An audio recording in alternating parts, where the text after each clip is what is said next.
O eternal and almighty God, from whom all power and wisdom come, we are assembled here before thee to frame such laws as may tend to the welfare and prosperity of our province. Grant, O merciful God, we pray thee, that we may desire only that which is in accordance with thy will, that we may seek it with wisdom and know it with certainty and accomplish it perfectly, for the glory and honor of thy name and for the welfare of all our people. Amen. We acknowledge we are gathered on Treaty 1 territory and that Manitoba is located on the treaty territories and ancestral lands of the Anishinaabe, Anishin, Inuak, Dakota Oyate, Dene Sulene, and Nihi-Thuwag nations. We acknowledge Manitoba is located on the homeland of the Red River Métis. We acknowledge northern Manitoba includes lands that were and are the ancestral lands of the Inuit. We respect the spirit and intent of treaties and treaty making and remain committed to working in partnership with First Nations, Inuit, and Métis people in the spirit of truth, reconciliation, and collaboration. Good morning, everybody. Please be seated.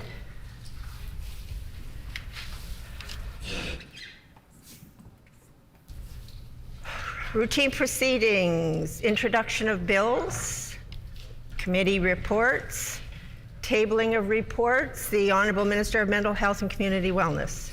Madam Speaker, I'm pleased to table the supplement to the estimates of expenditure for the Department of Mental Health and Community Wellness for the year 2022-2023. Ministerial statements. The Honourable Minister of Environment, Climate and Parks. And I would note that the required 90 minutes notice prior to routine proceedings was provided in accordance with our Rule 26, Bracket 2. Would the Honourable Minister please proceed with his statement? Thank you, Madam Speaker. Today I rise to celebrate Earth Day and the ongoing efforts to raise awareness on environmental issues worldwide. This year's theme is Invest in Our Planet, calling upon the need to accelerate solutions to address climate change. The science is clear and conclusive. Climate change is a real threat to the well-being of Manitoba's economy, ecosystems, and communities. But we can invest in resiliency that builds on our strengths and positions us for a sustainable future. Manitoba is well positioned to live up to this year's theme. Our Made in Manitoba Climate and Green Plan has set forth a solid strategy towards greenhouse gas emission reductions and protection of our land, air, water, while recognizing the importance of growing Manitoba's green economy and the ongoing need to address climate change. Manitoba has a tradition of leading in this way. From hydroelectricity to protecting forests and wetlands, Manitobans have always understood the connection between nature and community. We continue to make smart investments in clean technology and green jobs while reducing our carbon pollution. We understand the benefits that an integrated climate and green plan will have to both our environment and economy. It is also imperative that we continue to work with Indigenous communities as we co-develop a greener Manitoba. Over the past year, we reduced greenhouse gas emissions within transportation sector by providing incentives to heavy equipment owners to install fuel-saving devices on their trucks and trailers. We also increased the biofuel mandate for gasoline and diesel. In Budget 2022, we invested $1.5 million into green initiatives through the Conservation and Climate Fund. This funding is used for pilot projects that advance the transition to green energy, such as by converting vehicles from fossil fuels to electric power. It has also promoted healthy ecosystems by supporting projects that restore natural areas and improve water quality for the Lake Winnipeg Basin through nutrient reduction efforts. Budget 2022 also includes an investment of $50.7 million towards the cleanup of orphan and abandoned mines across the province. This further illustrates our government's commitment to protecting the environment and contributing to environmental sustainability. Our government is also working with expert consultants to develop a new long-term strategy for Manitoba. This strategy will build on our existing value as a producer of renewable, clean, low-carbon electricity. Madam Speaker, making Manitoba a climate-resilient province is a vision that we can achieve with the help of all Manitobans. As I join all Manitobans, we are celebrating Earth Day today. I encourage everyone to think of how you personally can contribute to making a greener, cleaner Manitoba. Thank you, Madam Speaker.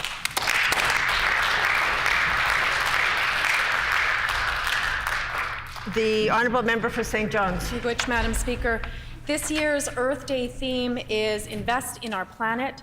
We need to take a moment to reflect on what sorts of investments we're making for Earth as individuals, as a province, and as a country. Many Manitobans have taken real steps to become more environmentally conscious as the threat of global warming increases by composting, choosing electric vehicles, and giving back to environment organizations. Unlike other provinces like Saskatchewan and Alberta, who rely heavily on coal and gas for their electricity needs, Manitoba is perfectly situated to be a leader in sustainable, renewable energy through hydro and wind energies.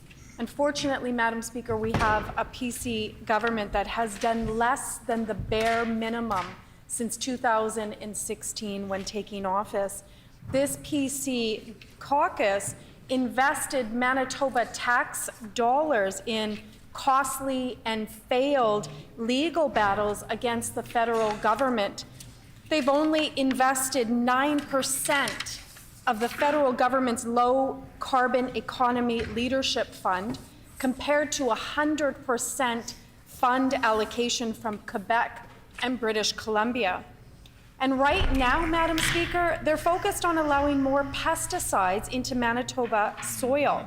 It's approaches like this that degrade our environment and have led to a 10% increase in CO2 emissions since the PCs took office. These decisions will provide a poor return on investment. Right.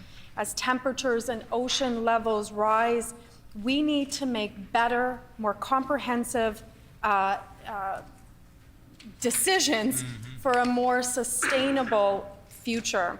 Our NDP team will continue to champion environmental justice and reduce carbon emissions in this province and certainly around the world, including working in partnership with Indigenous peoples all across our province.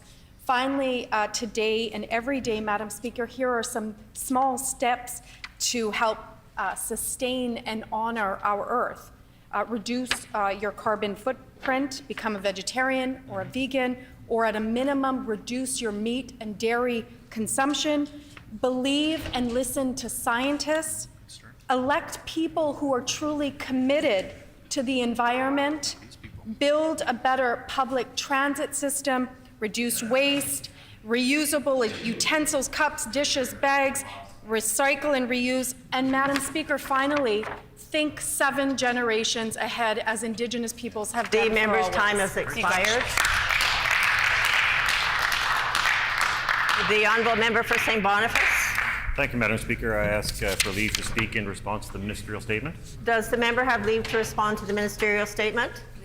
Leave has been granted. The Honourable Member for St. Boniface. Thank you, Madam Speaker. It's Earth Day, and we've been talking about climate change for a very long time, long before Earth Day, in fact.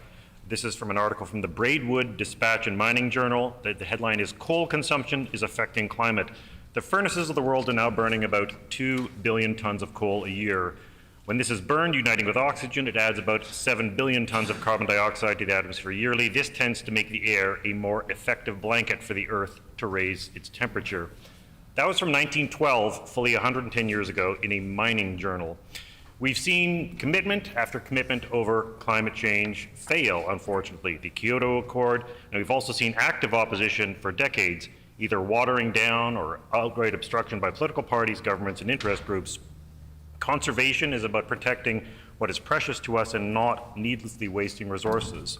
This is from the Auditor General's report of 2017. It said that the December 2015 plan had only high-level strategies. It lacked accompanying details as well as estimates of expected emissions, reductions, and costs.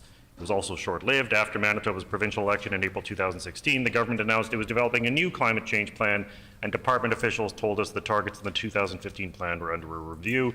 As of July 2017, no new plan had been released. Yesterday, in an update, the Auditor General said, quote, "The department has examples of plans, but no targets or costs, and the department has publicly issued one report with minimal information." Just as we are being told we are at a tipping point about whether the planet we live on will be livable. Of all the parties in this province, Manitoba Liberals are the only ones who have committed to making Manitoba not just carbon neutral, but carbon negative by 2030. And of all the jurisdictions in Canada, Manitoba has the most to offer and the most to gain from action on climate change. We know that things can change and get better when we put in the effort. Manitoba is home to some of the greatest conservation and comeback stories in the world. A former Métis Speaker of this House, James Mackay, together with Charles Alloway, helped bring back the bison in a conservation effort across North America. At one point, there were only 1,000 bison in North America, and they gathered a herd whose descendants are still at the Assiniboine Zoo, Banff, and across North America. The North American bison herd, thanks in part to James Mackay, is now at 500,000. We can heal and recover, and we can leave a better province to our children and our future. Thank you, Madam Speaker. Member statements. The Honourable Minister of Families. Madam Speaker, I rise today to recognize and honour a remarkable woman who lives in my constituency of Riel. Shayna Giesbrecht is a master's candidate in microbiology at the University of Manitoba and recently competed in the University of Manitoba's 10th annual 3-minute thesis competition, placing as a finalist for her presentation titled Molecular Detection and Quantification of the Prevalence of Sexually Transmitted Bloodborne Infections in Canadian Wastewater Samples. Shayna is a hardworking student. In June 2021, she completed her Bachelor of Science degree at the University of Manitoba, managing to spend every single semester on the Dean's Honour List. The COVID-19 pandemic was a major source of motivation for Shayna to pursue her studies in microbiology, and she has since dedicated much of her time to her thesis, which focuses on developing and optimizing methods to detect commonly sexually transmitted bloodborne infections from wastewater. She hopes her work will be especially impactful in remote communities where access to STI testing can be limited. Beyond the classroom, Shayna is an outstanding athlete, competing on both the track and field and cross-country teams at the University of Manitoba. Shayna has been an academic All-Canadian star 5 times. Recently, Shayna has also won the Howard Lee Scholarship in Microbiology and was offered a Canadian Institute of Health Research Award through the TRI agency. Shayna is a remarkable role model for women and girls in STEM. Outside of her studies, she is also a devoted sister, daughter, and granddaughter to a large and loving family living in my constituency of Riel. I ask all my colleagues to help me honor Shayna Giesbrecht for the contributions that she has made to our great city and province. Thank you, Madam Speaker.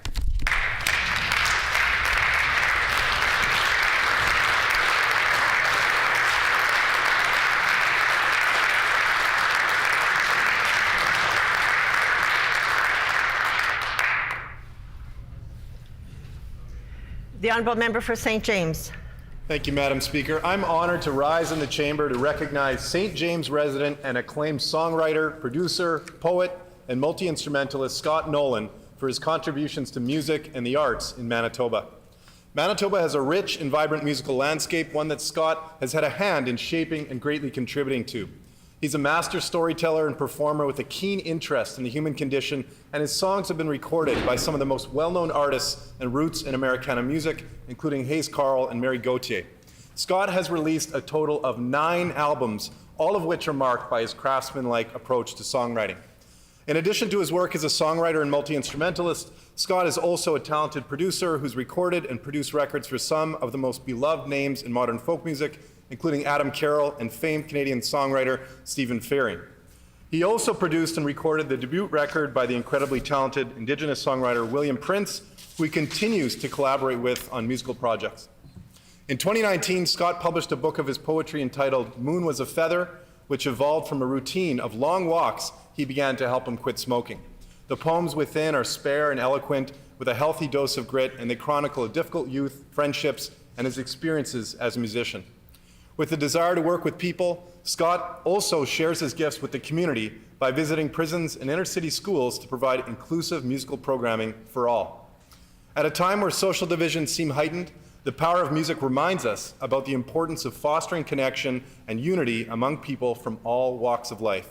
I'd like to ask all members to join me in thanking and honoring Scott Nolan, who joins us here today in the chamber along with his parents, for his extraordinary contributions to music and the arts in Manitoba.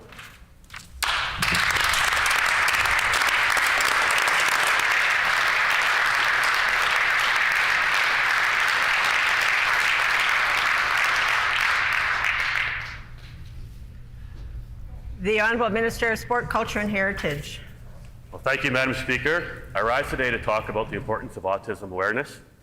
Autism spectrum disorder, or ASD, is a lifelong neurodevelopment disorder that affects the way a person communicates and relates to people in the world around them. It affects one's sensory processing capabilities, their body language and posture, their social interactions and relationships, and how they engage with others regarding their interests. ASD exists in all cultures, ethnicities, races, and genders, and has been increasingly on the rise, not only globally, but right here in our own communities. Statistically, boys are four times more likely to have ASD than girls, 1 in 42 versus 1 in 165. 20 years ago, those statistics were 3 times less than they are today. Currently, approximately 1% of the world's population, about 75 million people, have ASD. Canada's percentage is statistically higher, twice the global average, with about 2% of Canada's population, which is around 800,000 people, who have ASD, predominantly children and youth. In our own province, the total is 1.7%, or about 30,000 Manitobans. A couple of those Manitobans I do know personally, as they live in my constituency. Christian de Rocquigny, a very bright 11-year-old boy, whose parents are François and Chantal de Rocquigny, and Cyrus Banjovic, a clever 2-year-old boy whose parents are Ashley Gabory and Jeff Banjovic, who is my constituency assistant. Being a parent to an ASD child is often challenging, one that requires many community supports. Early diagnosis and subsequent enhanced educational needs are crucial to the proper development of children with ASD. Our government takes this matter very seriously, as we recently announced in the Budget 2022 that will provide $5 million to reduce wait times for services provided to Children's Disability Services Program. Even with our current highly advanced medical technology, experts have yet to determine the cause of ASD, nor is there any sort of cure. The member's time has expired. Is there leave to allow him to conclude his statement? Yes. Leave has been allowed. The Honourable Minister of Sport, Culture and Heritage. Thank you, Madam Speaker. Even with our highly advanced medical technology, experts have yet to determine the cause for ASD, nor is there any sort of cure. Unfortunately, there's no simple medical test for ASD, as the vast majority of cases currently seem to lack a clear genetic component. I encourage all members and all Manitobans to understand and learn more about ASD and how it affects people living in our communities. Thank you.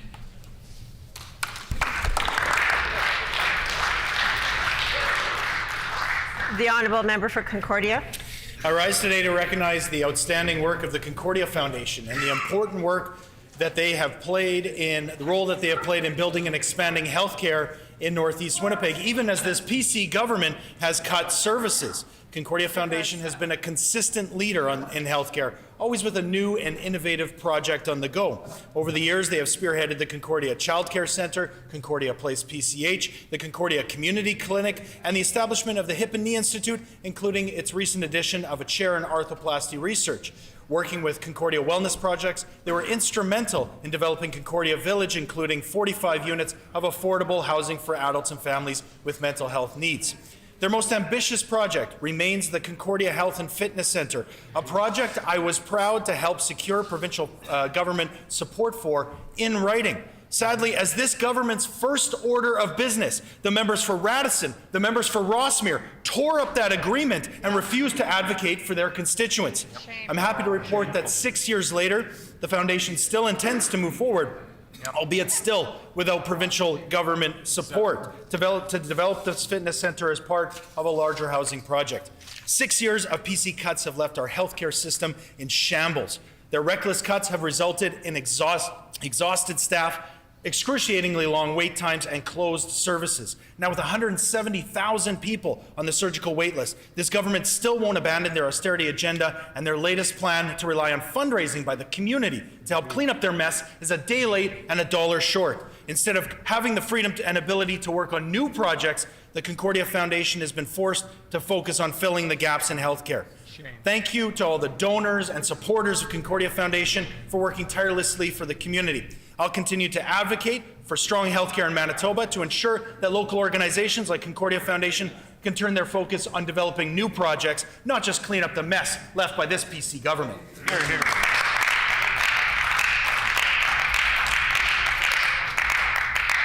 The Honourable Member for Riding Mountain. Thank you, Madam Speaker. A Rapid City veteran was recently honored for 75 years of service to the Royal Canadian Legion Branch number 49. Arthur Garnet Bays, who will celebrate his 102nd birthday on May 22nd, received a certificate of recognition and a pin to mark this significant milestone at a private luncheon at the Brandon Legion Club Room. Art was born on the family farm in the rural municipality of Saskatchewan and was educated at the McBride School. He was forced to leave school in grade 9 after his appendix ruptured and then decided to stay home to help his father on the farm. When war broke out, Art tried several times to enlist, but was denied each time for medical reasons. Finally, in 1944, he was accepted and joined the Infantry Corps at the age of 24. While undergoing basic training in Fort Garry, Art came down with scarlet fever and spent a month in the hospital. He was then sent to the Casualty Retraining Center in Portage la Prairie to recuperate before returning to Fort Garry to complete his basic training. He then moved on to Camp Shiloh for advanced training. Art figured he missed his chance to go overseas in the fall of 1944 while on leave to help his father during harvest. When he inquired as to why he wasn't called to join the war in Europe, he was told he was medically unfit for action. Art Bays was discharged in the fall of 1945 and returned to the Rapid City area to farm, where he joined the Legion along with his 4 brothers. He farmed until 1988 when he and his wife Helen retired to Minnedosa. Madam Speaker, on behalf of all Manitobans, I want to thank Mr. Bays for his determination to join the Canadian Army despite his medical issues and congratulate him on 75 years of service to the Royal Canadian Legion in Rapid City.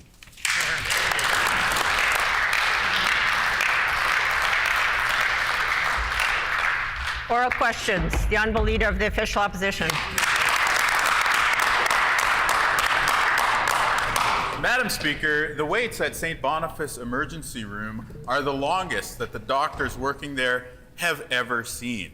All the beds are filled when a doctor starts their shift, and there's nowhere to transfer those patients to over the ensuing hours that those physicians serve. They are saying this is the worst that it's ever been, and they say that the government is, quote, afraid to be seen, to be open about their problems, and to actually listen to good advice, end quote.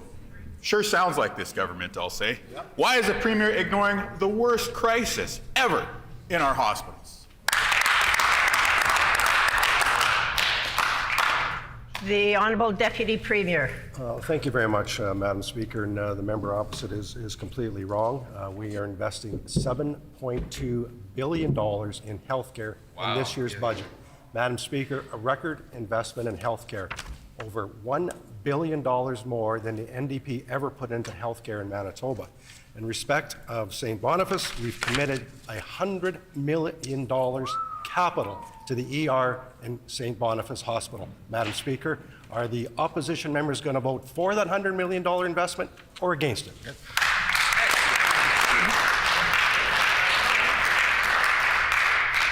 The Honourable Leader of the Official Opposition on a supplementary question. Madam Speaker, the Deputy Premier talks about capital when we know that the issue is a staffing crisis. They need operating. So their plan is wrong with a capital W. That's right. Madam Speaker, nearly 1 in 3 patients left the health sciences emergency room without even being seen by a doctor last July. We can measure the PC failure when it comes to health care in how it impacts the patients. 1 in 3 of whom were not even seen by a doctor after trying to go to an emergency room. An emergency room, Madam Speaker. Medical emergencies, people being turned away without health care. Such is the state of health under the PCs in Manitoba. Why is the Premier and the Deputy Premier refusing to listen to the experts on the front lines? Yeah.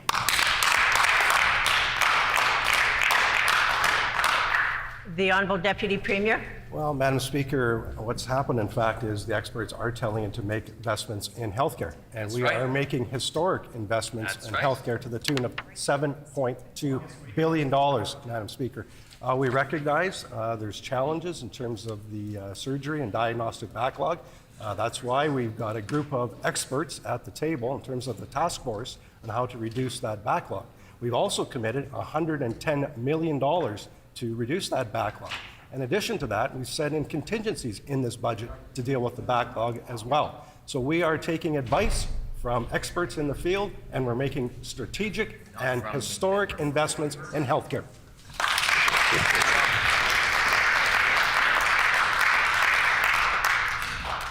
The Honourable Leader of the Official Opposition on a final supplementary. It's funny that my colleague across the aisle raises the subject of advice, because those doctors at the St. Boniface Emergency Room who were speaking out, they've touched on the topic of advice as well. Turns out they've been offering advice to this government for years, and all they've been greeted with, and I'll quote here, is silence or pushback, end quote. And again, as the member for Morton Winkler heckles the doctors right now, much as he attacked them on a personal level during the darkest period of the pandemic, I don't think anyone in Manitoba is surprised to hear that this government greets physicians with, quote, silence or pushback. Will the Premier listen? Will the member for Morton Winkler apologize? And will this government stop their cuts to health care?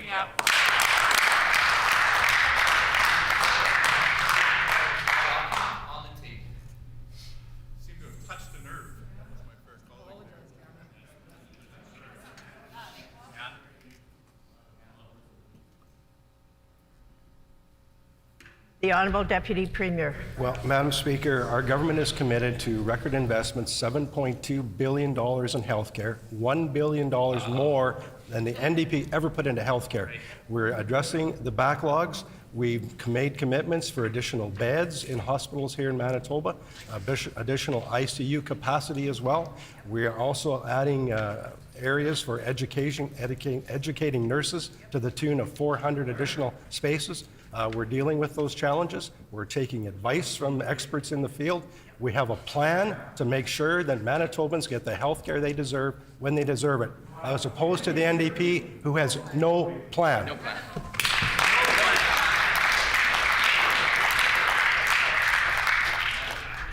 The Honourable Leader of the Official Opposition on a new question. Madam Speaker, who can believe this government on health care? They've made all those commitments before, and they've broken them every single time. Now Manitobans are confronted with a cost of living crisis, and this government once again is failing them. We know that inflation was at 7.4% in Manitoba last month on an annual basis. That's higher than the Canadian average. It is impacting families when they go to the grocery store, when they go to the gas station, and of course, when they open their Manitoba Hydro bills each and every month. The PCs have no plan to help Manitobans. Their only plan is to make life more expensive and then to send a reminder to everyone's email inboxes about the higher bills we have to pay under their watch. Will the Premier simply reverse course and stop raising hydro rates today?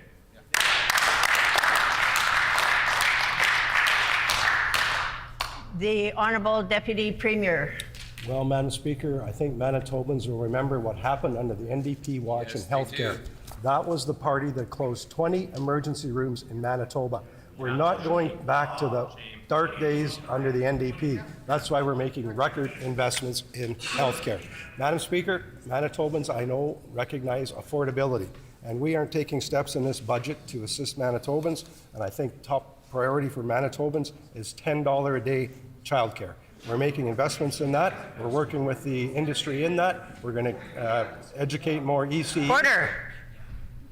We're going to open more spaces, and we're going to have more childcare educators on hand in Manitoba. Those are the kind of things that Manitobans have asked for. Those are the things we're delivering in the budget, and the NDP have no plan.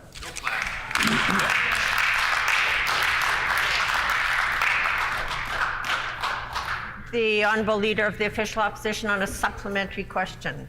Madam Speaker, I simply have to note that the usual PC criticism of the federal Liberals is for some reason muted this morning, and all of a sudden they're bigging up the federal investments in childcare. But we know where the PCs are failing Manitobans perhaps most greatly. It's when we talk about the cost of living. That's right. They've been an absolute failure on health care, and under their watch, the cost of living continues to rise. At the cabinet table, they sign off on increases to the price of milk. Under their watch, not only do they encourage Manitoba Hydro to raise rates on hardworking Manitobans, but they actually march in here time and time again to legislate those rate increases where they all stand and vote to be counted as their constituency names are read off, making life more difficult for their constituents. Why are they so out of touch? Why won't they stop raising hydro rates and raising the cost of living on Manitobans? The Honourable Deputy Premier. Well, Madam Speaker, we recognize affordability is a challenge for Manitobans. That's why we've provided probably the biggest tax rebate in Manitoba history when it comes to property taxes. This year, we're increasing the property tax rebate to 37.5%. Wow. That amounts to hundreds of millions of dollars back in the pockets of Manitobans. Madam Speaker, and when it comes to affordability. Order. Order. And when it comes to affordability in terms of gas tax, maybe the federal Liberals would like to take the advice of the Western premiers and actually pause the carbon tax on Manitobans so that hardworking Manitobans aren't forced to pay extra taxes. Stand with them.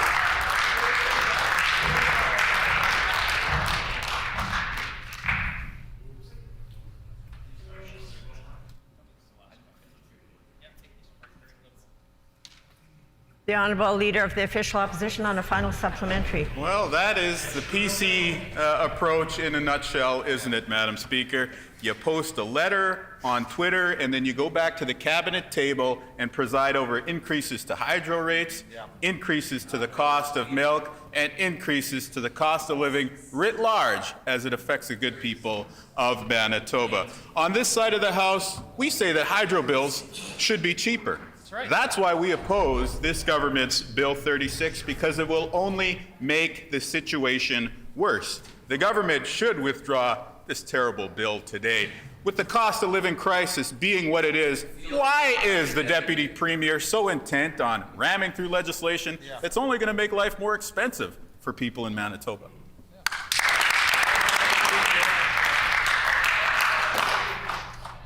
The Honourable Deputy Premier. Well, Madam Speaker, the member opposite is dead wrong in this file. Madam Speaker, we recognize, and Manitobans recognize, the last construction under the NDP watch was over $4 billion over budget. Wow. They said that Manitobans wouldn't foot the bill.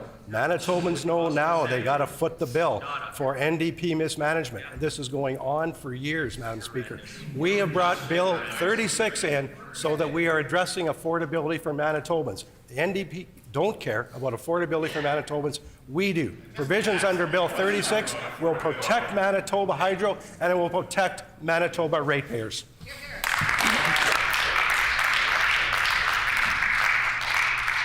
The Honourable Member for Union Station. Madam Speaker, throughout the pandemic, frontline professionals were not given the equipment that they needed. 12-year-old masks were distributed. Daycare centers and residential care facilities were given expired surgical masks. This government even bought $16 million worth of masks that can't even be used. Now, over 2 years into this pandemic, we're receiving reports of expired personal protective equipment being distributed to ICU nurses and healthcare aides. Why does the minister think it's okay to hand out expired PPE to frontline health professionals?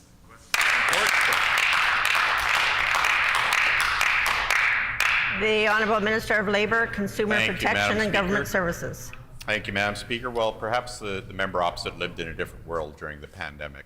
There was a worldwide shortage of PPE, Madam Speaker, and we scoured the world and we partnered with Manitoba manufacturers to create that PPE to be made in Manitoba, Madam Speaker. We received some PPE from the federal government, and we follow their guidelines and the guidelines of public health on what and when and where it should be used, Madam Speaker.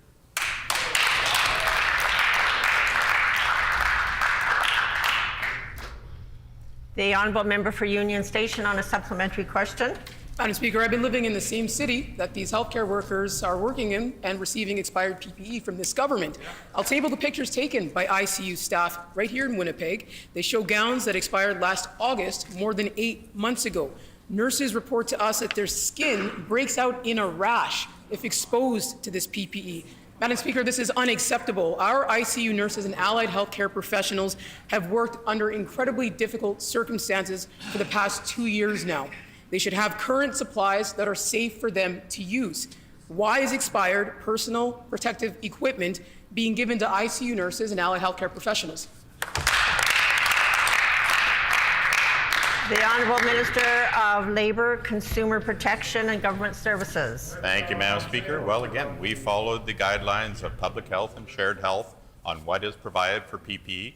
They ensure that it's safe for use. We want to make sure that our frontline staff is safe in the world that they work in, Madam Speaker, not the world of members opposite, because it encompasses all of Manitoba, Madam Speaker. We're working to keep our staff safe. Thank you, Madam Speaker.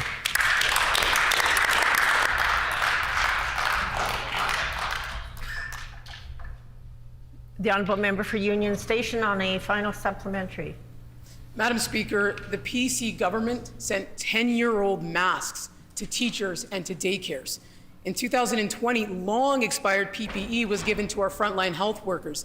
This government spent millions on a haphazard campaign that included $16 million on masks that couldn't even be used.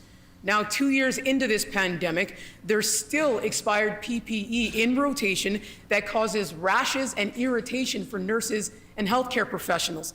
This should never have happened, Madam Speaker, and it needs to be fixed by this minister and government. Why is expired personal protective equipment being given to ICU nurses and allied healthcare professionals here in Winnipeg?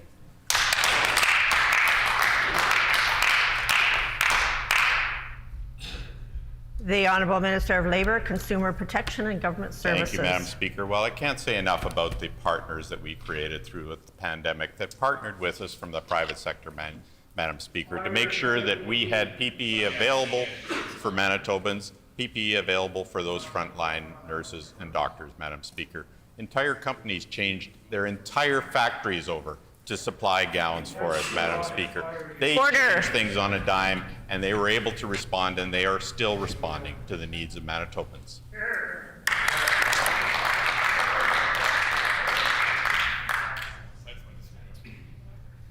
The Honourable Member for Point Douglas. Miigwech, Madam Speaker. Last month I raised a serious situation. When a person claims CPP early, it results in a large reduction to the money they receive for the rest of their lives. I raised the case of Bertrand Murdoch, who has now been cut off EIA because he refused to take CPP early.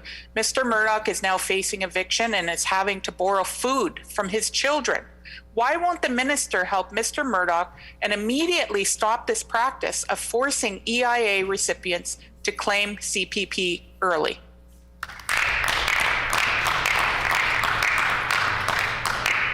The Honourable Minister of Families. Well, thank you very much, Madam Speaker. And the member well knows that EIA clients who are receiving the disability income stream do not have to take the CPP early. That was a change that our government made, something that side never made.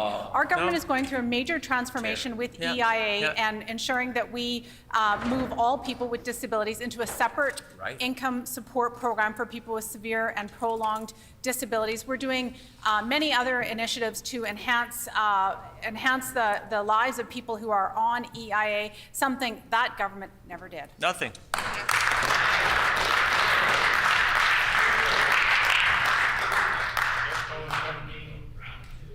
The Honourable Member for Point Douglas on a supplementary question.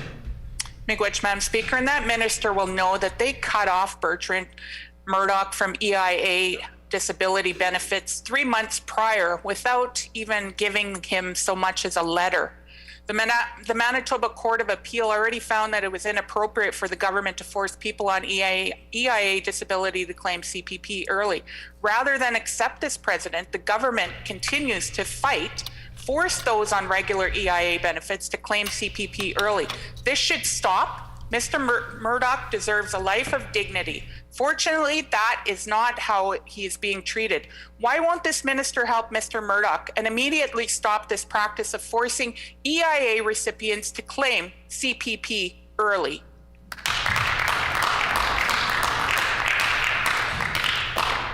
The Honourable Minister of Families. Well, in addition to kicking 26% of all recipients on a Manitoba housing wait list, That government, when they were in office, they never moved any on the CPP issue, and that all people, whether they had disabilities or not, were compelled to take the CPP at their earliest convenience. Our government changed that practice. Our government is also investing $650 million in the Department of Families to provide employment and income and rental assistance to Manitobans in this year's budget. The question is why are they going to vote against $650 million for families, low-income families, like the constituent that the member opposite raises today?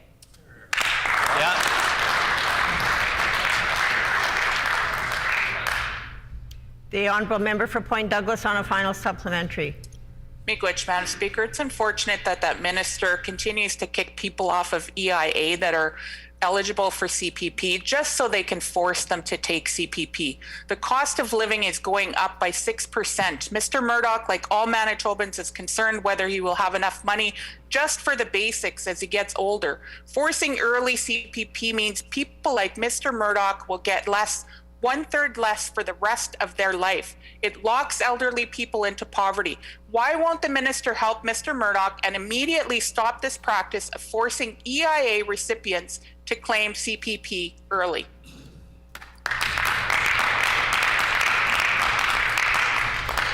The Honourable Minister of Families. Thank you very much, Madam Speaker. And in addition to quadrupling the rent assist budget since our government took office, this year we are investing $22 million more in EIA, in rent assist programs, so that people, whether they're living on EIA or not, can find a suitable arrangements, a place to live.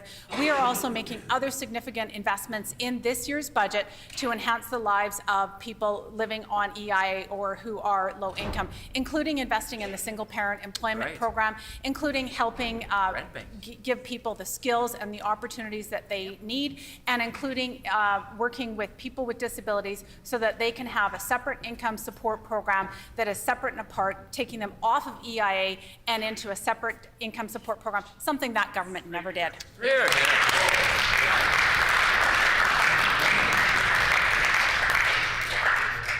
The Honourable Member for Kuwait-Nook. Thank you, Madam Speaker. Yesterday, the Auditor General released a scathing report into this government's lack of action on its legislative responsibilities towards reconciliation. In reference to the Path to Reconciliation Act, he says, and I quote, "It has been over 5 years since the Act was passed. Although required by the Act, we found the government of Manitoba had not developed a strategy for reconciliation. Why hasn't this government developed this strategy as required by law?"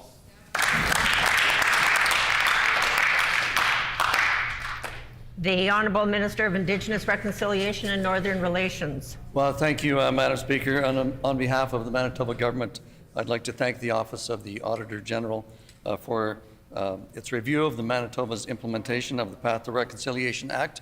We respect and appreciate the Auditor General's taking the time to review and report back on Manitoba's Path to Reconciliation. It's important for us to have all departments have independent reviews, and as a government, we embrace transparency, openness, accountability, and responsiveness.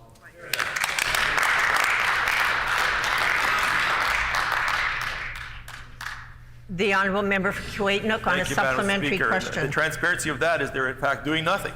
Madam Speaker, the Auditor General surveyed Indigenous leadership. 94% of leadership felt the province had not been respectful in their interaction with Indigenous peoples.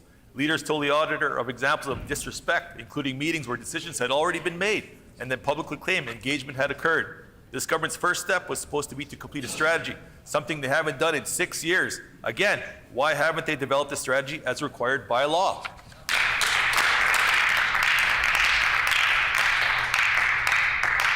The Honourable Minister of Indigenous Reconciliation and Northern Relations. Well, thank you, and thank you for the question. I would like to thank my colleague, the former Minister of Indigenous and Northern Relations, for building a strong foundation for reconciliation within the department. I would like to remind the member that this is, the report is a historical review now. However, it is still important to us. I would like to thank our new Premier. Within her time as leader, we have a new path, a new direction for a respectful and collaborative approach to reconciliation. Reconciliation is everyone's responsibility. We are committed to advancing a provincial reconciliation strategy built on meaningful engagement with all Manitobans and developed in partnership with Indigenous people. Speaker.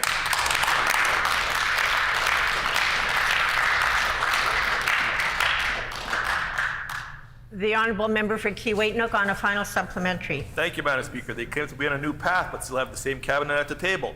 Madam Speaker, we all know that Brian Pallister did serious damage to Manitoba's relationship with Indigenous peoples. This government has taken so many wrong steps in their approach, but the same people, mind you, Madam Speaker, who helped and enabled Brian Pallister are still around that cabinet table today. The problems the Auditor General highlights are as true today as they were 8 months ago. The PCs have not developed a strategy for reconciliation as required by legislation. Why has this government failed in its obligations? Why haven't they developed a reconciliation strategy as required, again, by law?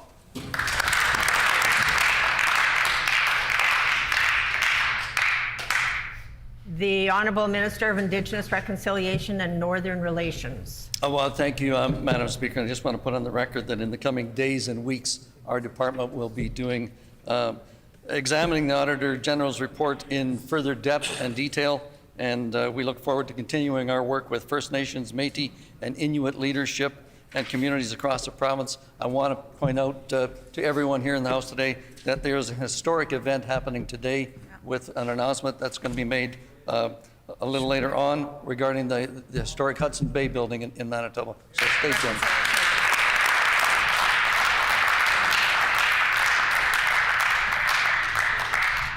The honourable member for St. John's. Thank you, Madam Speaker.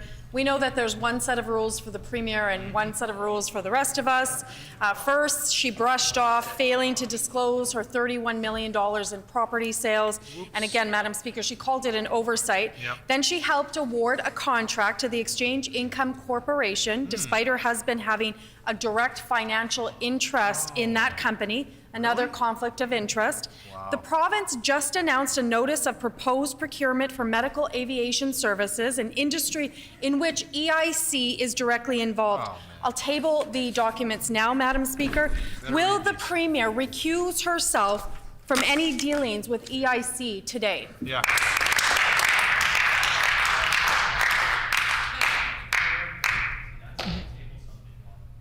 The Honourable Deputy Premier. Well, thank you, Madam Speaker. In fact, members opposite actually haven't brought any proof to the table whatsoever. Obviously, it's day after day of wild allegations, with no credibility attached to them. Madam Speaker, I will say we actually are tendering, and that is something positive because the previous government under the NDP did not tender. They provided sole source contracts. Madam Speaker, what do they have against tendering? What do you have?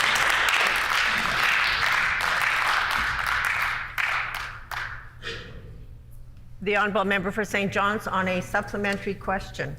Given the Premier and her family's financial interest in EIC, she should recuse herself from any dealings with them, Madam Speaker. Maybe she's being blinded by the $43,000 that EIC executives and their related lawyers donated to her leadership campaign. Again, Madam Speaker, nearly 8% of her total funding. Contracts for government services, never mind one as important as medical aviation services, should not be determined by campaign donations. Yep. Will the Premier do the right thing and recuse herself from awarding any contracts to EIC? Yep.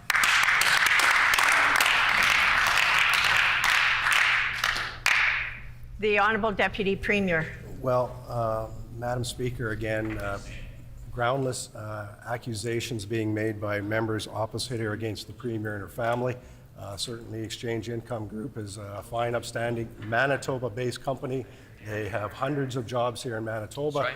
Hundreds of jobs all across Canada, Madam Speaker. They should be praising Manitoba companies that are doing great work here in Manitoba. Companies like Exchange creating jobs, company like Pallister Furniture creating jobs, companies like Ubisoft that are coming here creating jobs, companies like WestJet here creating jobs, company like Roquette here creating jobs. Madam Speaker, hundreds of Manitobans donated to the Premier's campaign, Madam Speaker, and Manitobans all across the province donated.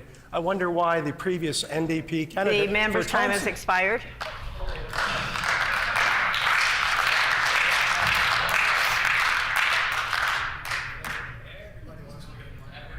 Order.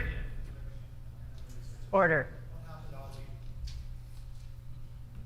The Honourable Member for St. John's on a final supplementary.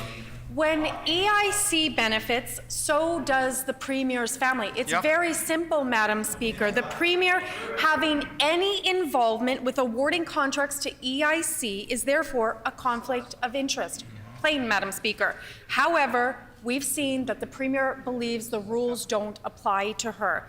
And that's simply just wrong, Madam Speaker. Will the Premier start following the rules like the rest of us by recusing herself from any dealings with EIC today? The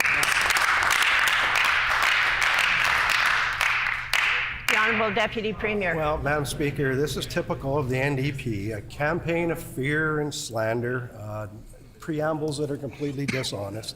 Just because she comes and repeats the allegations day after day does not make them truthful, Madam Speaker. There's no conflict of interest here. The members should step out and talk about it with the Conflict of Interest Commissioner, because there's no conflict of interest here, Madam Speaker. Manitobans have worked hard to build this province. Companies work hard to build this province, Madam Speaker. We should be supporting those companies that support Manitobans to create jobs, create wealth here in Manitoba, because these companies support public health, education, and all those other social services that Manitobans come to respect.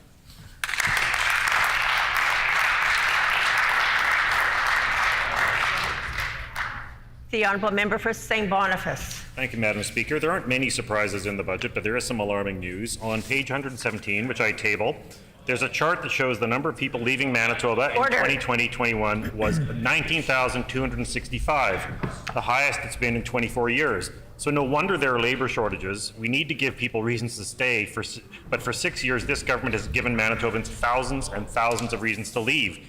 Given that minimum wage is low and the PC's respect for workers is even lower, is there a plan to actually encourage people to stay in Manitoba?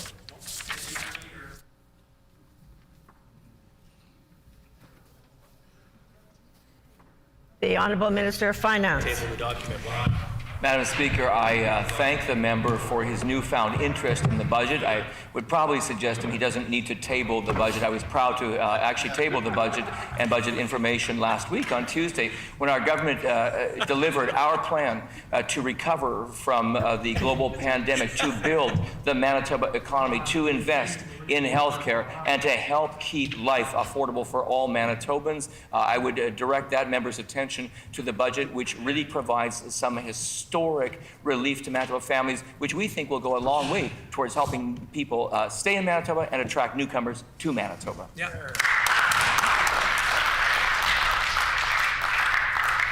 The Honourable Member for St. Boniface on a supplementary question. Thank you, Madam Speaker. During the U of M strike, it was clear that our biggest universities struggled to keep people just to teach nursing and computer science because salaries weren't competitive. Doctors, educators, young people have all left this province for lack of government support, and it's not just last year. The number of people leaving Manitoba has been getting worse every single year since this government was elected in 2016. I table the StatsCan document. Since the PCs were elected, 86,916 people have left Manitoba, not counting this last year.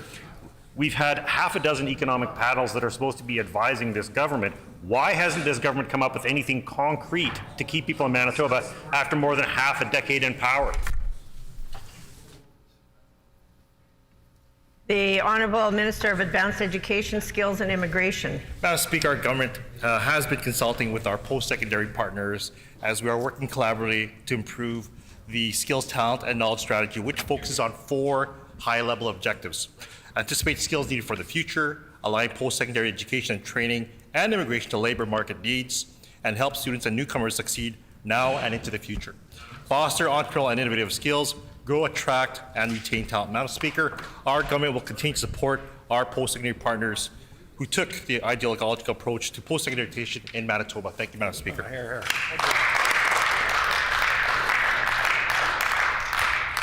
The Honourable Member for River Heights on a final supplementary. Madam Speaker, a notable outcome of overall government policy is whether more people come to Manitoba from other provinces or more people leave. In the first full year, 2017, of this Conservative government, Manitoba had a net out-migration to other provinces of 5,542 people. In the last year, 2021, as I table, Manitoba saw a net out-migration of 12,529 people.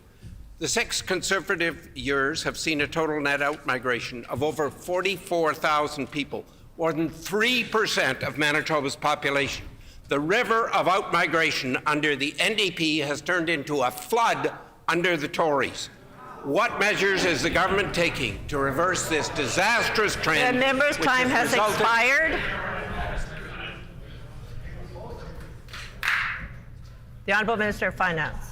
Madam Speaker, it's regrettable that the member, when he tabled that page 117 of the budget, didn't put it on his colleague's desk. Because that same page indicates to all members that Manitoba is seeing immigration levels recover. As a matter of fact, our net migration rebounded by 12.5% compared to the previous year. Our provincial nominee program approved the largest number of nominations to date, with a record of 6,200 new nominations. And besides that, Manitoba has now completely recovered all jobs lost during the pandemic and is leading the country on job gains.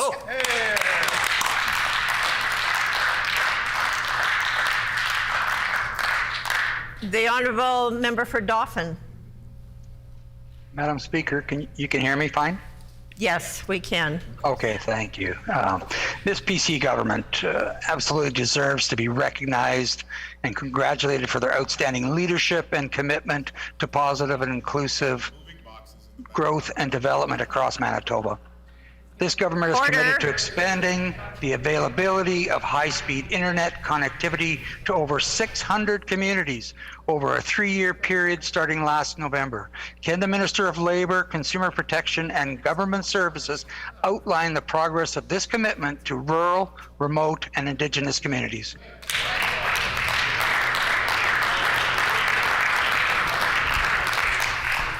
Before I recognize the Honourable Minister, I just want to remind everybody that when somebody is on virtual, it is very hard sometimes to hear them if there's a lot of heckling and noise in the House. So I'm going to ask for everybody's cooperation, please, so that we can respectfully hear these questions that are being asked or by everybody when they are virtual.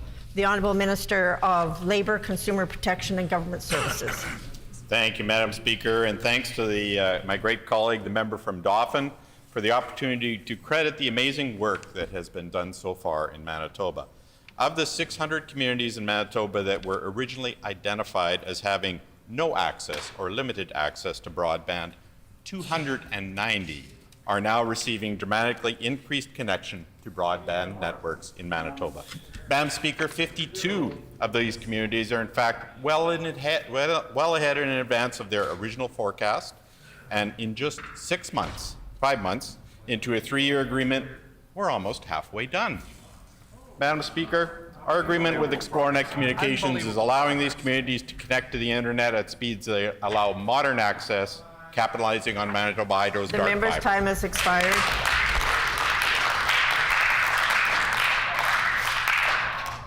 The Honourable Member for Fort Garry. Madam Speaker, what is happening in Ukraine is nothing short of a humanitarian crisis. Manitoba can play an important role by not only accepting Ukrainians fleeing the Russian invasion, but ensuring that they're well supported once they settle. However, we are concerned that Ukrainian families will be forced to pay student fees for their children to attend public schools. We wrote the minister asking for confirmation that student fees would be waived. We didn't receive it. I will table the minister's response now. Will the minister commit to ensuring that Ukrainian children can attend public schools free of charge?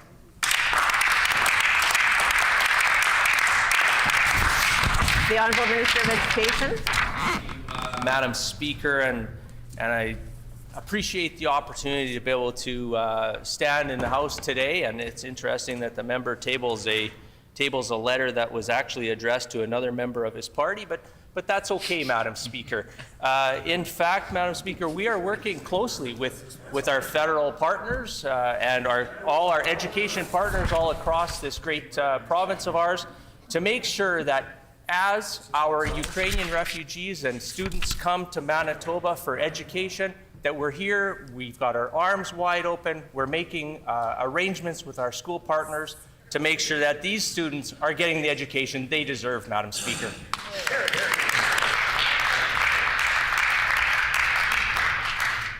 The Honourable Member for Fort Garry on a supplementary question. Madam Speaker, it's really simple. This minister, with the stroke of the pen, can ensure today that Ukrainian refugees do not pay student fees in Manitoba, and he has stood in this House and has refused to do so. We want this government to ensure that every Ukrainian child can attend public school free of charge, regardless of how they got here. The minister should know that actions speak louder than words.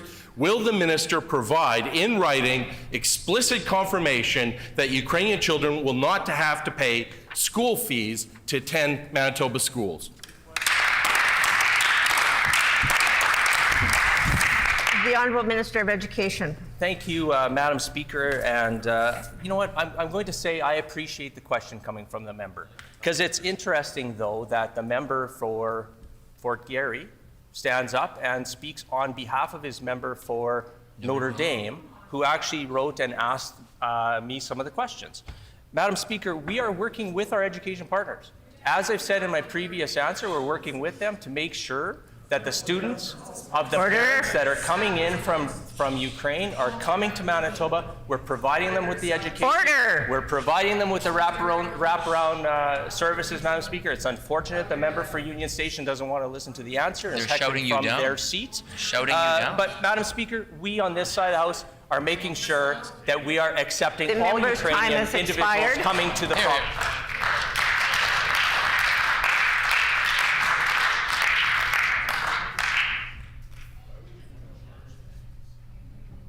Order. The Honourable Member for Fort Garry on a final supplementary. That was a sad, sad display, Madam Speaker. We could clear this up today. The minister could just say no fees today, and he's dodging and weaving and refusing to commit to Manitobans. And I wish I could say that that was, a bad day, or the minister's not, prepared today. But that just seems to be the pattern of this government. And Manitobans are losing trust.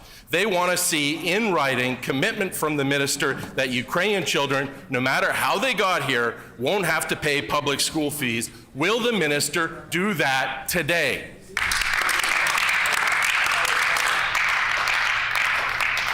The Honourable Minister of Education. So, Madam Speaker, in the letter that was tabled by the member for Fort Garry on behalf of the member for Notre Dame, my response to them was Canadian Ukrainian authorization for emergency travel, a temporary residence stream which allows Ukrainian nationals to apply for, extend visitor visas, work permits, and study permits with no charge, Madam Speaker. This program may be helpful for your constituents, to the member of Notre Dame, Ukraine family members who may wish to stay in Canada for a longer period. Madam Speaker, we in Manitoba have our arms wide open for our Ukrainian friends. Education for all, Madam Speaker. We're going to make sure that they have the services and the supports that they need right here in Manitoba when they get here, Madam Speaker. Strong.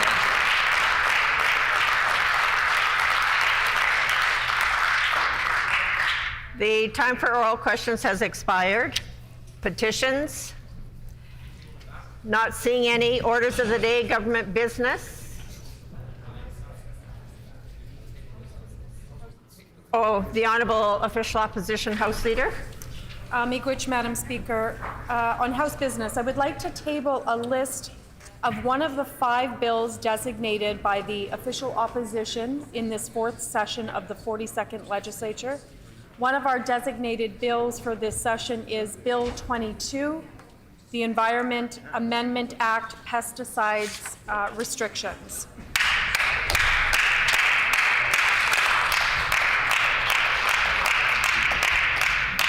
The Honourable Acting Government House Leader. Thank you, Madam Speaker. Can we continue debate for the budget? Resuming debate on the proposed motion of the Honourable Minister of Finance and the amendment and sub-amendment thereto, standing in the name of the Honourable Member for St. James, who has 7 minutes remaining. The Honourable Member for St. James.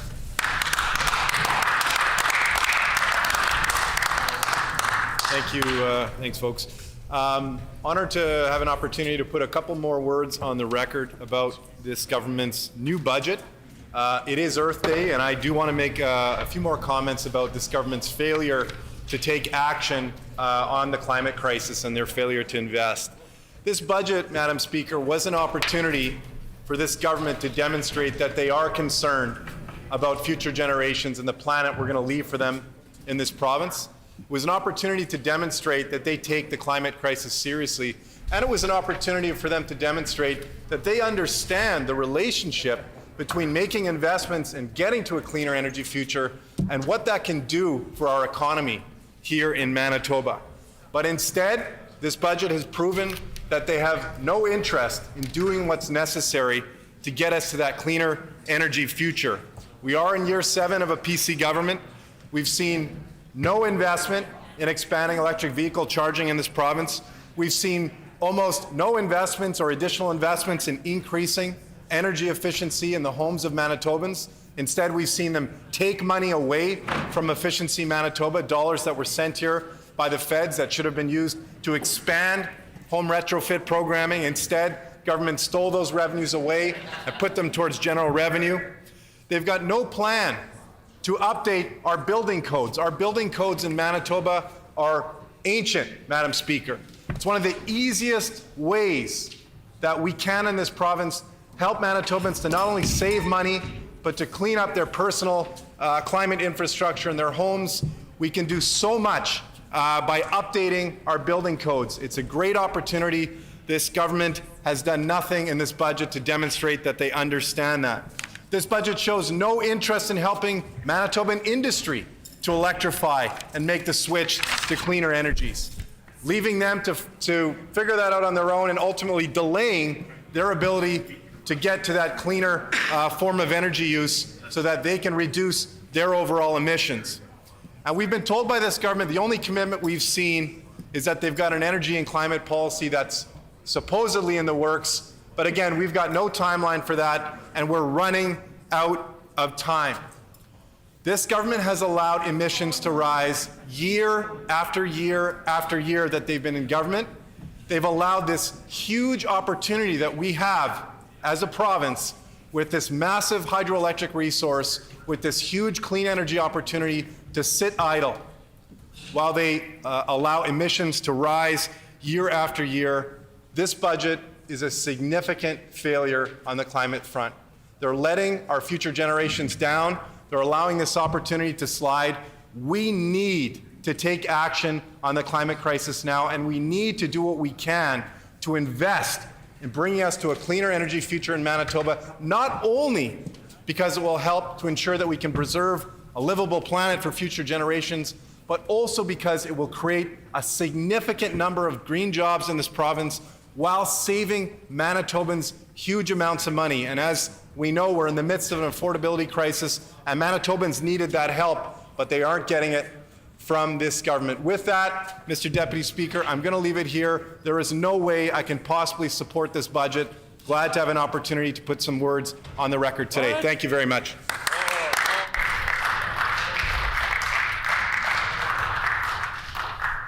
The Honourable Member for Midland. Thank you, Mr. Deputy Speaker. And certainly look forward to putting a few words on the record about the budgets that's been tabled last week. There's lots of good news in this budget for Manitobans all across the province, no matter where they live. For my constituency, the good people of Midland, they will see advantages the budget brings to them. Now, in Midland, agriculture and manufacturing are the main industries in my constituency. It's been a couple of very tough years for both the agriculture and the manufacturing sector, with a drought. 3-year drought going on in agriculture has made for some real difficulties for many agricultural producers. In the manufacturing sector, the supply chain issues continue, as anyone who is ordering parts these days soon finds out that it's just difficult to maintain a supply chain. Now, I know that we had the big snowfall last weekend, and the predictions are for this weekend for another a big amount of precipitation. And I know many people are sick of winter, but these two storms are really helping to resupply and recharge our water reserves. In south central Manitoba, we are in a water deficit position, and the water strategy will go a long ways towards helping that. These two precipitation events will also go a long way in terms of recharging our water systems, whether it's our creeks and water reservoirs, our water supply issues will really benefit from this. Even our lakes and that, which were at record lows going into last fall, this is going to go a long ways towards helping them. In this budget, under agriculture, there are some really good news for agricultural people and those who are involved in the industry. There's a $200,000 increase in the animal disease diagnostics, which, as most people are aware, the avian flu is in the news these days with some wild birds having that. There's been commercial barns in other provinces who have been affected by avian flu. This will go a long ways to helping in the diagnostics of these, detecting these diseases, as well as for the hog industry. The African swine fever continues to be a real concern, so this will help a lot. The Protein Advantage strategy continues with another $150,000 in this budget. Our protein strategy has worked very well with companies such as Roquette, Nutri-P, increasing their production in Manitoba, as well as other companies coming too. The forage pilot project, which was brought in, which will help a lot of Crown land producers improve the quality and quantity of the forage that they're producing on their particular operations, as well as changes to the insurance, forage insurance, which creates a backstop for producers when they do have a production issue there. The Innovation Growth Program continues to help finance starting companies. And of course, the big news item for agricultural producers is the education property tax refund going from 25% to 37.5% to plans to go to 50% for next year. The agricultural sector has really borne the brunt of education taxes because of the increase in value of the ag land, and ag producers are paying a disproportionate share of their taxes when it comes to education tax. So this refund will go a long ways to evening the playing field in that.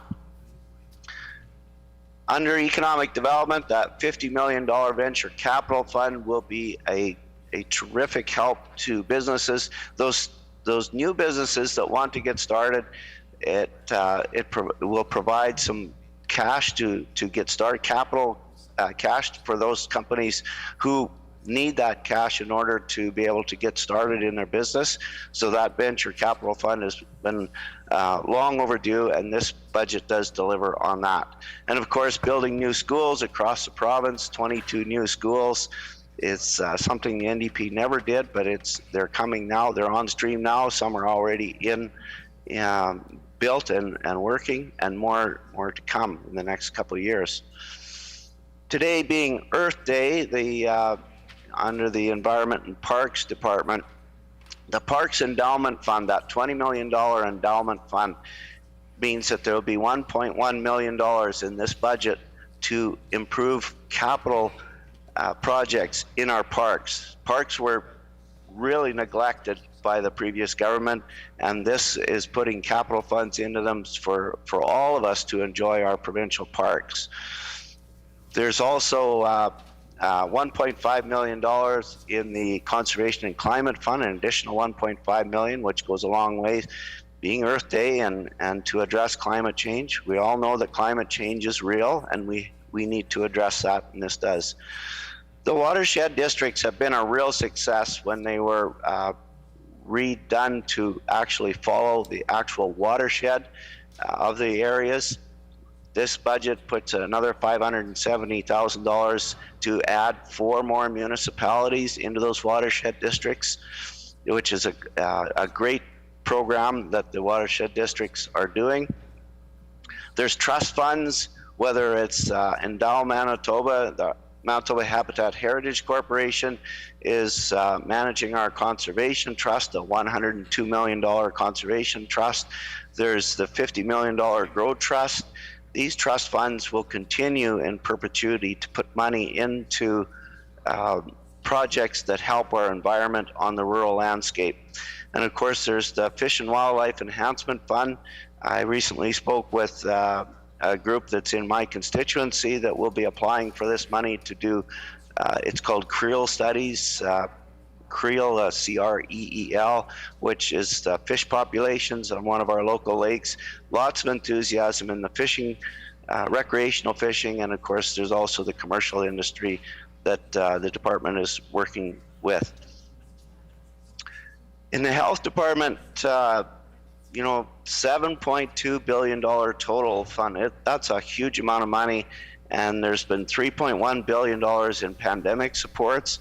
That $812 million in capital investment in Asher and Brandon, Dauphin, Morden Winkler, Selkirk, Steinbach. You know, the NDP closed 20 rural ERs, and we're building back better so that you get care sooner, at home sooner, and better condition. There's $110 million in surgical and diagnostic for the backlog. The pandemic has created a backlog in surgeries, and this is something that's across Canada, around the world. It's not new, but we are addressing this. I want to give a special shout out to Boyne Care Holdings in Carman, the personal care home. This is a new facility. Stage 1 was the new facility. Stage 2 is underway right now with redoing the existing Boyne Lodge into additional beds and office space. And then Stage 3 will be redoing the Boyne Towers for assisted living. And so you have that stage care for our seniors who are so important to our communities. There's many other things in this budget. Sport, culture, and heritage, the Military Memorials Fund. My community of Rose Isle has applied for funds in there. They've got a really nice memorial there for our veterans. The Arts and Culture Sport Community Fund of $100 million, that will come back into our local communities and helping our communities do celebrations. Post-pandemic, we will be able to do this in person. Under transportation and infrastructure, the 3-year capital plan, $1.5 billion. Unlike the NDP, which was raid, and then parade just prior to the election year, we're putting money into that every year. And we're rebuilding the highways.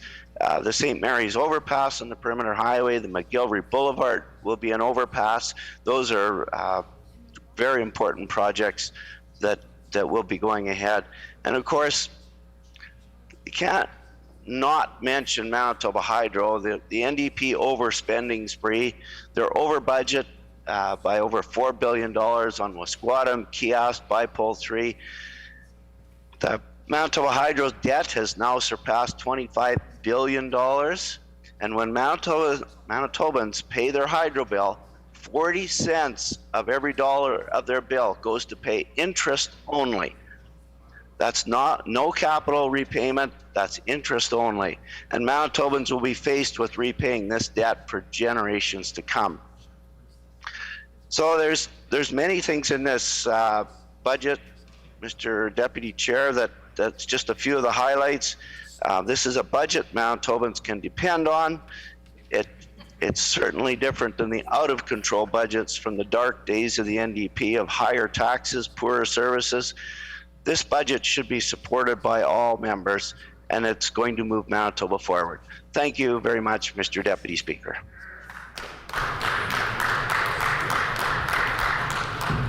The Honourable Member for St. John's. Deputy Speaker.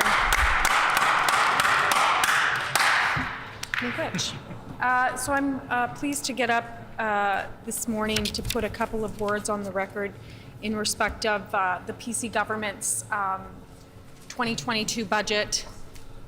I mean, let me just start by saying, like, I think that it's, very apparent that those of us on this side are thoroughly disappointed in the Premier's first budget. I think that it's important to recognize that, the Premier had an opportunity to do things differently, had an opportunity to move away from her predecessor, Brian Pallister, which we saw, from the start of when he was Premier here back in 2016. All we saw was cut after cut after cut after cut after cut. That's all we saw from Brian Pallister. And the Premier had an opportunity to do things different, and yet she chose not to. I know that members opposite are trying to kind of convey or present this budget as if it's like a feel-good budget, but there's actually nothing in it, Deputy Speaker, and it's quite disappointing. It's really quite disappointing that the Premier, didn't do anything transformative. And I think it's important to recognize, that the Premier is, made history here in Manitoba. Nobody can deny that. The Premier made history. She will go down in Manitoba history books as being the first woman Premier elected to Manitoba. And that's an important milestone. It's an important milestone for Manitoba, for Manitobans, for women, for little girls, for gender diverse folks. And that's why it's so disappointing. It's so actually quite offensive that even though she has that honor of that, that privilege of making history, she did nothing in her budget. And so, she had an opportunity to make things easier for Manitobans, and she hasn't since she got elected. I'm gonna just go through a little bit. I'm not gonna stand up too long because there is several folks on our team that wanna get up and talk about this, disastrous, non-transformative budget here. The leader of the opposition said earlier in QP, he noted that, last month we saw a 7.4% in inflation rate, the highest that it's been in years and years. And what is this government doing trying to mitigate that for Manitobans? Absolutely nothing. In fact, we know that the PC government here under the leadership of the Premier is going to raise Manitoba Hydro rates for Manitobans. And actually, has no qualms about doing that. Absolutely no qualms about raising Manitoba Hydro rates, even though they've raised them successfully year after year after year. And also in the midst of a global pandemic, when people lost their jobs, when more people were at home needing to use electricity, what did these members opposite do? They raised Manitoba Hydro rates. Like, talk about not standing for Manitoba families. We've seen, the cost of food go up. We've seen the cost of rent go up. We've seen the cost of, again, hydro go up. We've seen the cost of milk go up. The cost of living continues to increase. And we've seen nothing from this government trying to help Manitobans through this. Absolutely nothing, Deputy Speaker. In fact, so much so that, one of the things that we've seen under this new government is, or under the leadership of the Premier, is, the collapse of our healthcare system, really. And, we get up in this house every single day and we talk about the 170,000 Manitobans that are waiting for surgery and diagnostic testing. That is I don't know if members opposite really truly get it. That is an overwhelming statistic. It's an overwhelming number of Manitoba citizens that are waiting, in some cases, to get life-saving surgeries. And, we've said it here in this house before that, there are Manitobans that are waiting for surgeries that will, impact on their overall health. I've been told by constituents that Manitobans waiting for surgery and diagnostic testing, some have died. in the midst of this waiting. You know, there's not a sense of urgency from members opposite in tackling what is an astronomical amount of people that are waiting for healthcare that they are entitled to, that our healthcare system should be able to respond to when Manitobans need it, particularly when we're talking about folks that their health is on the cusp of, you know, whether or not they live or die.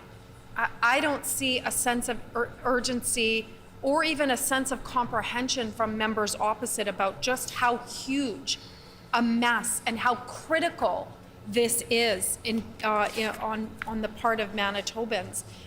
So much so that, you know, in some announcement in respect of trying to get a new OR in Concordia, they've asked Concordia to help raise money. They've asked Concordia to help raise money. I can't remember what it is, $350,000? $350,000. So to contribute to Manitobans accessing the surgeries that they need, this government asked a foundation to raise the money. Instead of just saying, you know what, this is urgent, first off, acknowledging that it's their fault that we're in this mess anyways when they close down all of these ERs and all of that, you know, refusing to acknowledge that it's actually, all of this whole mess right now is predicated on the decisions that they made starting back in 2016. But instead of saying, this is urgent, we need to do this, we're gonna give the full amount of money so that we can get this up and running, they've asked a foundation, the Concordia Foundation, to raise money, raise $350,000. At the same time, Deputy Speaker, they have no qualms about giving $500,000 to their friend who went on to run for them in Fort White. That makes absolutely no sense that the PC caucus can ask a hospital that will end up servicing thousands and thousands of Manitobans to get the care that they need. They're going to ask them to raise $350,000, but they give their friend, who, again, I want to remind folks, who went on to publicly endorse the Premier in her leadership campaign and then went on to run for the Premier in Fort White. They had no qualms giving this individual $500,000. That's absolutely shameful. It's absolutely shameful that they would give $500,000 to this individual and not $350,000 to a hospital that services a heck of a lot more people than this individual ever will. It's shameful, and I know that personally, I will never let Manitobans forget that during the pandemic, they asked a hospital to raise money, but gave their friend $500,000. Absolutely shameful. And the member, you know, has been elected for 2 minutes and is right in there defending what his government now is doing. Defending, I mean, which is like so ironic. Here's the member like so gung-ho defending a government asking a hospital to raise $350,000. That makes absolutely no sense when you think about that he was given $500,000. Horrible, horrible, horrible. And so, Deputy Speaker, you know, and again, you know, talking about, you know, folks on the other side that are like so gung-ho and so proud and, you know, such championing what this government does, you know, the MLA for Morden Winkler, you know, again, I sits in here day after day after day, you know, chirping from his seat when we're asking questions about the healthcare, which again, I can't wrap my head around, considering that he chastised, he questioned doctors here in Manitoba, which he still hasn't apologized. And yet he he's a part of this PC caucus, a part of this cohort of folks here that have systematically collapsed the healthcare system. And he's so proud about that as well. And then we have this budget, Deputy Speaker, which they're trying to tout out, like, you know, most investment in healthcare. Well, again, I would suggest that they thank Justin Trudeau for that extra money that they got. And just because you put something on paper, and you say, well, we're going to spend, you know, $100 million towards, you know, hospitals, or, you know, deal with the diagnostic testing and surgical backlog, doesn't mean that this government is actually going to spend that money. We have seen time and time and time again this government announce dollars and then not spend those dollars. I mean, even in the point of going through a pandemic, when the federal government gave dollars, like $85 million towards education to deal with the pandemic, we don't even know where those dollars go. They didn't spend those dollars. So even when money comes from the feds, they don't end up spending that money, because again, at the end of the day, members opposite, the only thing they care about is doing things on the cheap and about money. That's literally the only thing that members opposite care about. So, you know, spare me when members opposite get up and talk about, you know, how much money they're spending in this budget, you know, greatest investments since the time of the Stone Age. Nobody believes any single member opposite. Nobody believes them. I would love to be able to, like, read out the messages, the emails, the DMs, the tweets, everything that I get day in and day out, and I know several members on this side of the House, about how much Manitobans don't appreciate or like this government. They don't appreciate the way this government handled, or lack thereof, the pandemic, a crisis when leaders should have, you know, rose to the test. They should have came forward. They should have leaned in with leadership. They should have leaned into taking care of Manitobans. They didn't do that. And Manitobans tell me all the time, they wish that 2023 would come today. They say that it can't come soon enough. So nobody believes members opposite. Nobody likes members opposite. Everybody wishes that there was an election today. And nobody believes what they're trying to espouse in this budget 2022, the Premier's first budget, that she had an opportunity to do something transformative. Finally, I'm going to keep my comments very brief here. You know, the Premier, if she believes so much in the work that this PC caucus is doing, you know, I would encourage her to call an election. Call an election, let's go to the polls, let Manitobans decide what kind of government they want. Do they want a government like we've seen, particularly over the last 2 years, that, you know, often said that the government can't help Manitobans, didn't want to help Manitobans, didn't care to help Manitobans?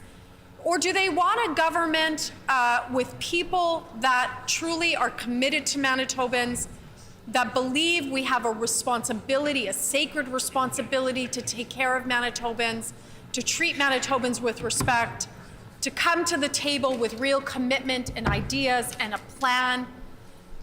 Do they want a government that is committed to protecting the environment, to keeping the cost of living low for Manitobans, not only for us right now in the immediate, but for future generations? I know that I want my 2 sons to stay in Manitoba. I want my sons to be able to build their life as they start their new journey. I want to have my grandkids here, whenever that may be.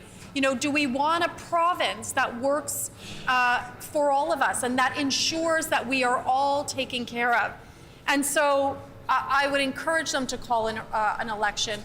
We have phenomenal candidates that are ready to go, we've had our nominations, that have been door knocking for months now, that are involved in the community. We have candidates that were involved in, you know, encouraging folks to get their vaccine shots, to get their boosters, worked as volunteers. We have candidates that have been working in volunteering in respect to folks that don't have food or shelter.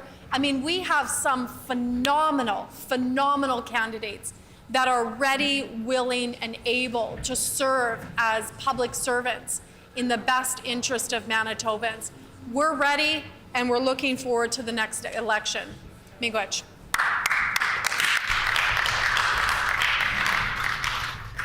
The Honourable Minister of Mental Health and Community Wellness. Thank you, Mr. Deputy Speaker.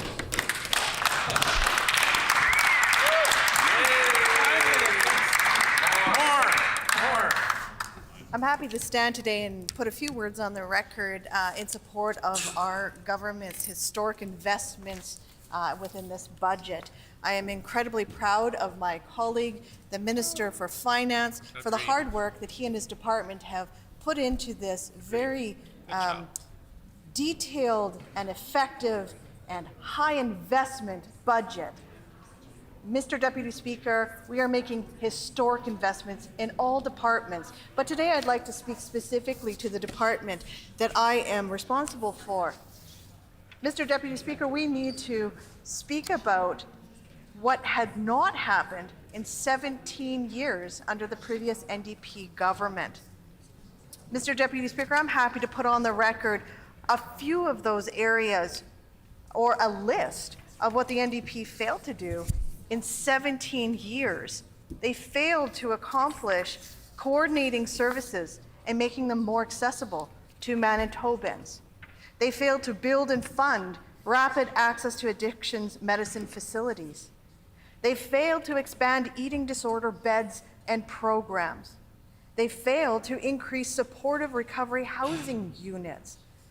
Mr. Deputy Speaker, they failed to consult with Indigenous leaders and communities in order to develop culturally responsive programs. In fact, there are 125 areas that they failed in, according to the 2018 Virgo report. Dr. Rush, who authored the Virgo report, encouraged evidence-based investments. He made 125 recommendations based on what the previous NDP government never accomplished and didn't even attempt to begin. Mr. Deputy Speaker, our government is committed to addressing those recommendations, and we are well on our way to addressing each one of them. The previous NDP's government's message today and consistently has been, hurry up and do what we never did. Right. Mr. Deputy Speaker, this goes across all departments. This is their message. Hurry up and do what we never did, never wanted to do, and were not capable of doing. Not only will our government do what the NDP never did, we're going to go above and beyond the supports that Manitobans need. Mr. Deputy Speaker, I realize that the majority of the members currently sitting in the opposition were not here during those 17 years, save for 3 of them, the member for St. John's, the member for Concordia, and the member for Elmwood. And I know each one of them is aware of the deficits and the feet dragging and just the willful, just turning their heads to the issues and the needs when it comes to Manitobans with mental health issues and needs. They didn't accomplish anything. They, in fact, ignored the issues that were coming from their own constituents, from Manitobans who were desperate to have access to care and mental health supports. But Mr. Deputy Speaker, I'm not here to talk about all the things that the NDP never did. I'd like to focus on what our government is doing and has done. The new Mental Health and Community Wellness Department was created in January of 2021 in direct response to the increased prevalence and complexity of mental health and addictions issues, and increasing demand for services and supports as a result of the COVID-19 pandemic. We are the first government in Canada to bring mental health, substance use, and addiction services, as well as wellness and health promotion programs, together under one department. by leading a whole-of-government approach to improve and expand services. We will work towards our vision that Manitobans experience optimal physical, mental, emotional, cultural, and spiritual well-being across their entire lifespan. In 2021, the department led the province-wide consultations, speaking to thousands of Manitobans, service providers, and experts about opportunities to improve mental health, substance use, recovery, and wellness programs and services throughout the province. Through these consultations, the department heard that the pandemic has placed added pressure on an already stretched mental health and addiction system. The pressures of increased demand and ensuring physical distancing have impacted program and service capacity and increased wait lists for many programs. The consultations informed our department's new 5-year roadmap titled A Pathway to Mental Health and Community Wellness, a roadmap for Manitoba. And this was launched in February of this year. The roadmap focuses on enhancing the capacity and availability of services and ensuring that there's an effective system so that Manitobans can access the care that they need when they need it. The system improvements and investments focus on the following 5 key areas: equitable access to and coordination, mental well-being and chronic disease prevention, quality and innovation, Indigenous partnership and wellness, governance and accountability. Through a whole government approach, the department will move forward with implementation of initiatives identified in this roadmap, including investments in frontline core services to ensure that Manitobans have access to care as close to home as possible. As identified in Budget 2022, an investment of $17.1 million in funding will be used to support year 1 of implementation of the roadmap. Key priorities for the first year are increasing the capacity of mental health and addictions core services throughout the province, improving access and coordination of the mental health and addiction system, and decreasing wait times for services. Budget 2022 will also ensure the continuity of successful mental health and addictions initiatives. This includes an investment of $23.7 million to support ongoing funding for over 30 effective mental health and addictions programs and services across the province. This will be led through a whole-of-government approach with a focus on mental health promotion and universal supports, children and youth with complex multi-system needs, mental health and addictions, and trauma support.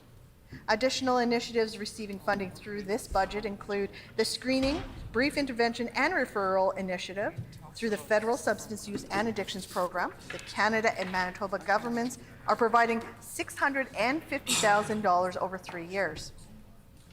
The Crisis Stabilization Unit expansion, where we're investing over $500,000 to add 6 crisis stabilization units at the Crisis Response Center. Telepsychiatry expansion, our government is investing over $342,000 to increase access to emergent psychiatric assessments for rural emergency departments and First Nations to decrease unnecessary hospital admissions and patient transfers. We're also investing in supportive recovery housing units. Mr. Deputy Speaker, over the last 2 years, our government has invested in 100 new supportive recovery housing units. Most recently, this has included 2 new projects in Thompson and in Brandon. We know that the pandemic has had a significant impact on the individuals who are struggling with an eating disorder. Ensuring that Manitobans have access to eating disorder supports and treatment services when they need them is a priority for our government. Therefore, we are investing $304,000 to expand the Women's Health Clinic's Provincial Eating Disorder Prevention and Recovery Program to expand program capacity and reduce their wait lists. There's also been an increase in the number of Manitobans and Canadians turning to substance use as a way to cope with pandemic-related stressors. As a result of this, we are seeing a significant surge in the number of opioid-related overdose deaths across the country. Throughout the pandemic, our Rapid Access to Addictions Medicine, or RAM clinics in Winnipeg, have observed an increase in demand and in visits. The recent Public Health Agency of Canada's 2021 report indicates that Manitoba is second lowest in hospitalizations for opioid use. And we have the lowest rate of overdose deaths west of Quebec per 100,000 people. Mr. Deputy Speaker, our government recognizes that there is more work to do in this area. We will make sure that we get done what the NDP turned a blind eye to for 17 years. Thank you, Mr. Deputy Speaker.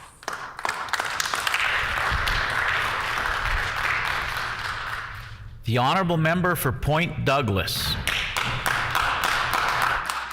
Miigwech, Deputy Speaker. This budget is more of the same from this government, and this tired old story is getting old. Manitobans are getting tired of it. There's a very simple economic concept here that the government seems to be missing. A budget increase that does not match inflation is not an increase. It's in fact a cut. During his speech to introduce the budget, the Minister of Finance called healthcare workers frontline heroes. You'd be pressed to find anyone who disagrees with the sentiment, but this government sure has a funny way of thanking them. Showing gratitude is nice, but showing gratitude without backing it up with the desperately needed funding and policy changes we've been asking for and the frontline heroes have been asking for is nothing more than lip service to protect the government's austerity agenda. Considering the concerns of the finance minister had about raising inflation in Manitoba, you'd think the government would put forward a budget that actually factors in inflation, which is over 5%. It's basic math, Deputy Speaker. A budget increase under 5% leaves our frontline heroes with less to work with when they've been barely hanging on for years. Of course, we know that this has never been the motivation for this government. It's only about virtue signaling and covering their tracks as they cut services and dole out corporate tax cuts to their friends. It seems that properly funding our public services is the only thing this government won't do in order to get credit for properly funding public services. This bunch could close an entire hospital and then without any shame whatsoever invite the media to the grand opening of a new warehouse. And on top of that, there's no guarantee this government won't just up and decide to make even more cuts, even deeper, with absolutely no consultation and no accountability. For example, Deputy Speaker, last year they underspent on their strategic infrastructure budget by over $500 million. $500 million, Deputy Speaker. It begs the question, what's the point of even having a budget if this government is just going to ignore the commitments they make and do whatever they want? They seem to think that starving public services and infrastructure by cutting and underspending is something to brag about. The way they speak about this feels like a clever tax accountant who saved a client a few income tax dollars.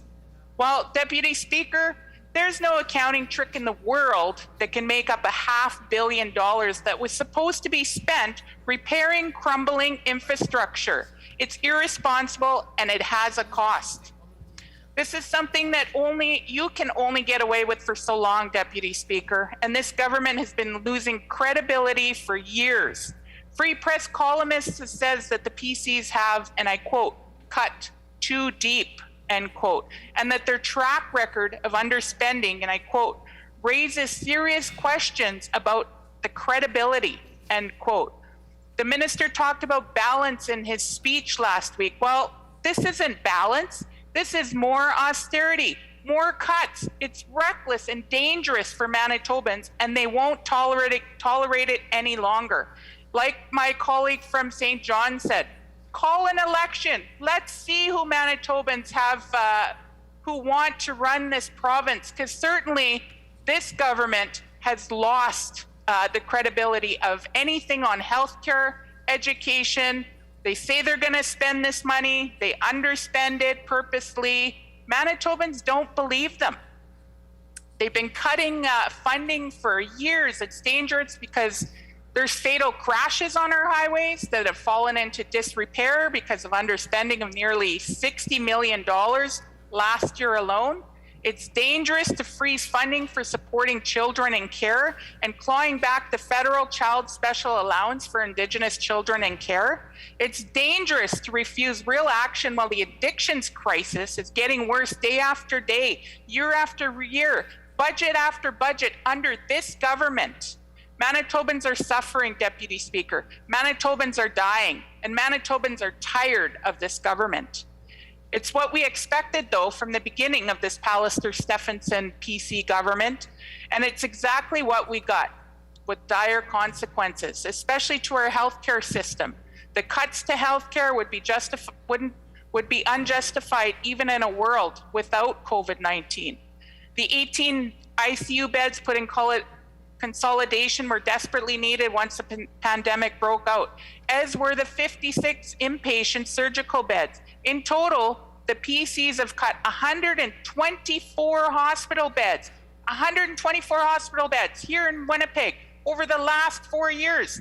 It's a sad reality, but in no way surprising that this obsession with cuts continues through the pandemic and continues under this new premier. It's going to take years to repair the damage that this government has done. The CCF under Premier Tommy Douglas won universal health care for all Canadians more than a half a century ago. And the key philosophy is that if you need health care, you get it, and you get it for free. As simple as that. And this premier wants to privatize health care. That's simply not right, and Manitobans won't stand for it. Deputy Speaker, we know that the PCs want to privatize healthcare in Manitoba. They're using the tax dollars of hardworking Manitobans to pay a premium for deals that they've cut with American healthcare providers like Sanford Medicine, going so far as to ship Manitobans across the border to care for the policy for care with their policy of highway medicine. The use of agency care has surged by millions. They're doing with this while funding for physician recruitment remains frozen. It's a simple formula, Deputy Speaker. They create the problem by refusing to staff and fund healthcare facilities properly, like when they left $36.3 million in surgical backlog funding on the table last year. When the healthcare system predictably struggles, they pretend that relying on private sector healthcare is the only option. Well, Deputy Speaker, Manitobans aren't going to be gaslit, and they're certainly not going to tolerate the attacks from this government on our universal healthcare system, not now and not ever. The idea that this government is investing in our public healthcare system is a joke, and Manitobans know what their real intentions are. One of the most striking examples of this is the neglect of Manitoba's long-term and personal care homes. Not only was not a single new personal care home bed announced in the budget, but the healthcare infrastructure budget was frozen for the last 3 years. With this approach, Deputy Speaker, caring for our seniors, I doubt the government will last that long.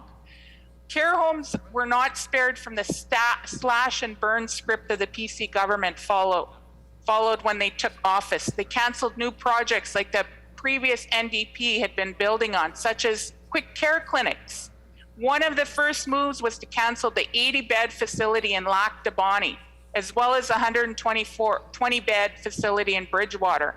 The government took advantage of PCH residents for their austerity agenda by allowing accommodation costs to rise by thousands of dollars, by cutting funding by $2 million. The progressive conservative vision for Manitoba healthcare system is a vision for private healthcare, and personal care homes are a window into that future.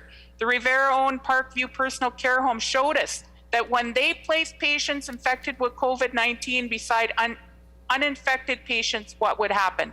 They'll never let the government forgo the loss of the lives at Maple's Personal Care Home, because they allowed private facilities to utterly collapse. Even though we, the NDP, we asked them to take over management. They would rather risk further loss of life than take over that facility and run it publicly, even temporarily.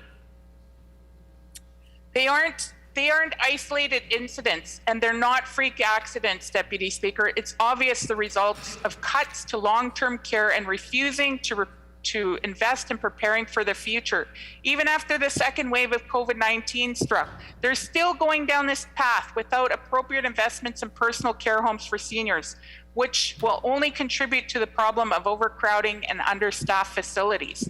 They love to hold up reports and reviews like the one from Dr. Lynn Stevenson or the mental health roadmap as though these are real actions, but they've yet to follow through on recommendations from the Virgo report from a half decade ago. There's no reason to believe that they're going to start now. Come to think of it, Deputy Speaker, I don't think any reasonable person should need a review to tell them it's a bad idea to cut hundreds of personal care homes, just like this government did as soon as they gained power. Well, personal care homes show us how much this PC love the idea of private health care. The non-response to the growing overdose death rate shows how much they really actually care about providing care. I've long since lost count of how many times I've raised this issue about RAM clinics being so understaffed and under-resourced that they're only open a few hours a week. And even RAM clinic staff are now starting to raise this alarm. And this minister is not listening, nor is this government. Every single person at that cabinet table has made the decision to underfund the services that people struggling with addictions deserve. 407 people lost their lives last year, Deputy Speaker. They deserve to get the resources that they need to stay alive. And families are struggling each and every day while this government does nothing. They plug their ears, they cover their eyes, they pretend like it's not happening. Well, Deputy Speaker, those are 407 loved ones. Those aren't just numbers, those are people who have lost their lives. This government refuses to be transparent. They can't even let the public know how many people are losing their lives monthly. What is the drug that they're losing their life on? Other provinces are doing it. You go onto the federal database. The only province that isn't transparent about overdose numbers is Manitoba. Why is that? Because they don't want to be accountable. They don't want to invest the money. They think it's a moral failing. Well, I can tell you, I've lost a brother-in-law 5 months ago. I lost my own father. It's not a moral failing.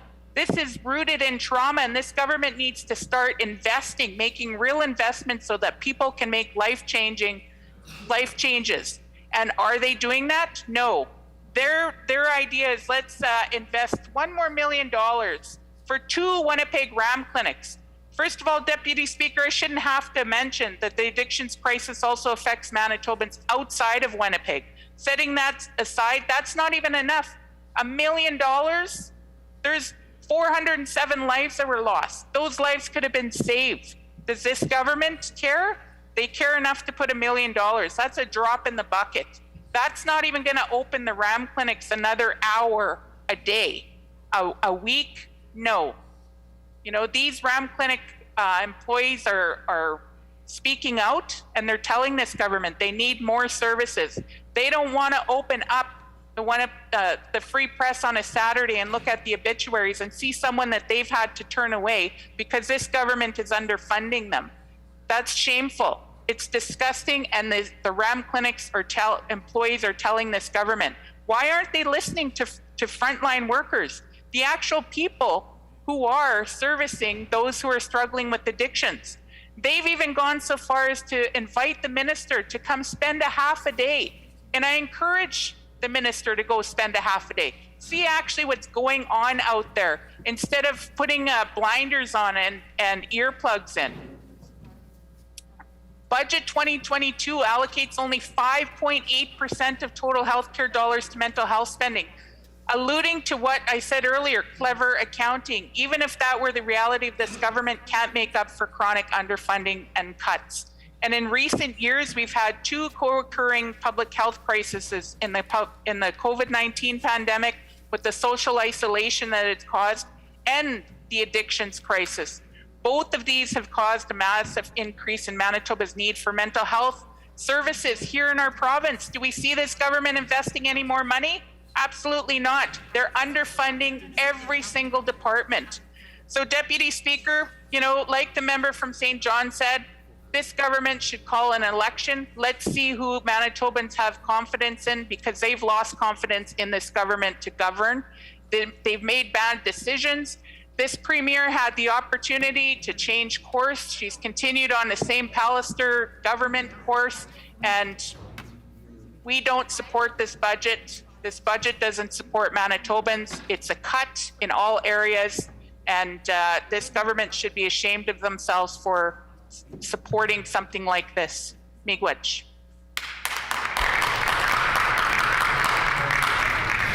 The Honourable Minister of Labour, Consumer Protection and Government Services. Thank you, Mr. Deputy Speaker. I'm pleased to rise to address the budget today, and I've been listening to the opposition members oppose spending money in Manitoba. They just don't want to see investments in healthcare. Apparently, I really can't understand. They don't want to see investments in roads. They're very clear on that, Mr. Deputy Speaker, and we know that they love raising taxes. That's what we saw when they were in government.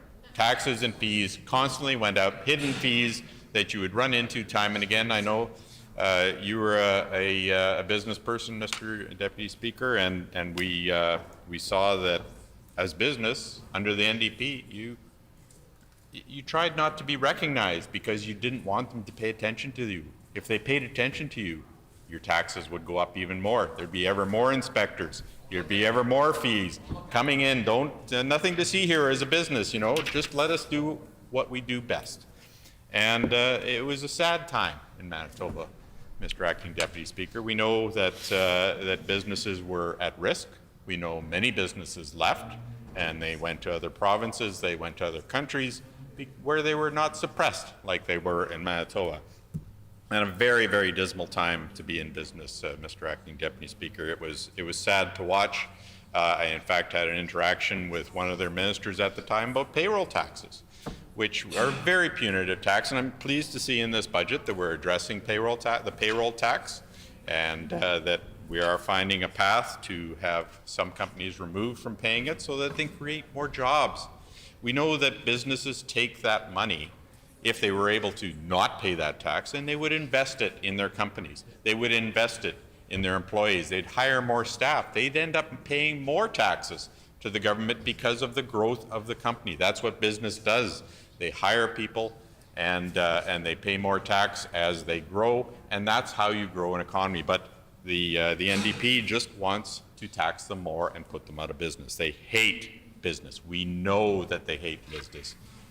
Madam Speaker. So it's prevalent, it's obvious throughout all their discussion that they obviously absolutely hate business, just despise them. So, this budget, I think, does a lot of great things for Manitoba, and that the things that we are very positive on moving forward and protecting Manitobans. I've talked about the Manitoba Emergency Response Warehouse before that we have set up.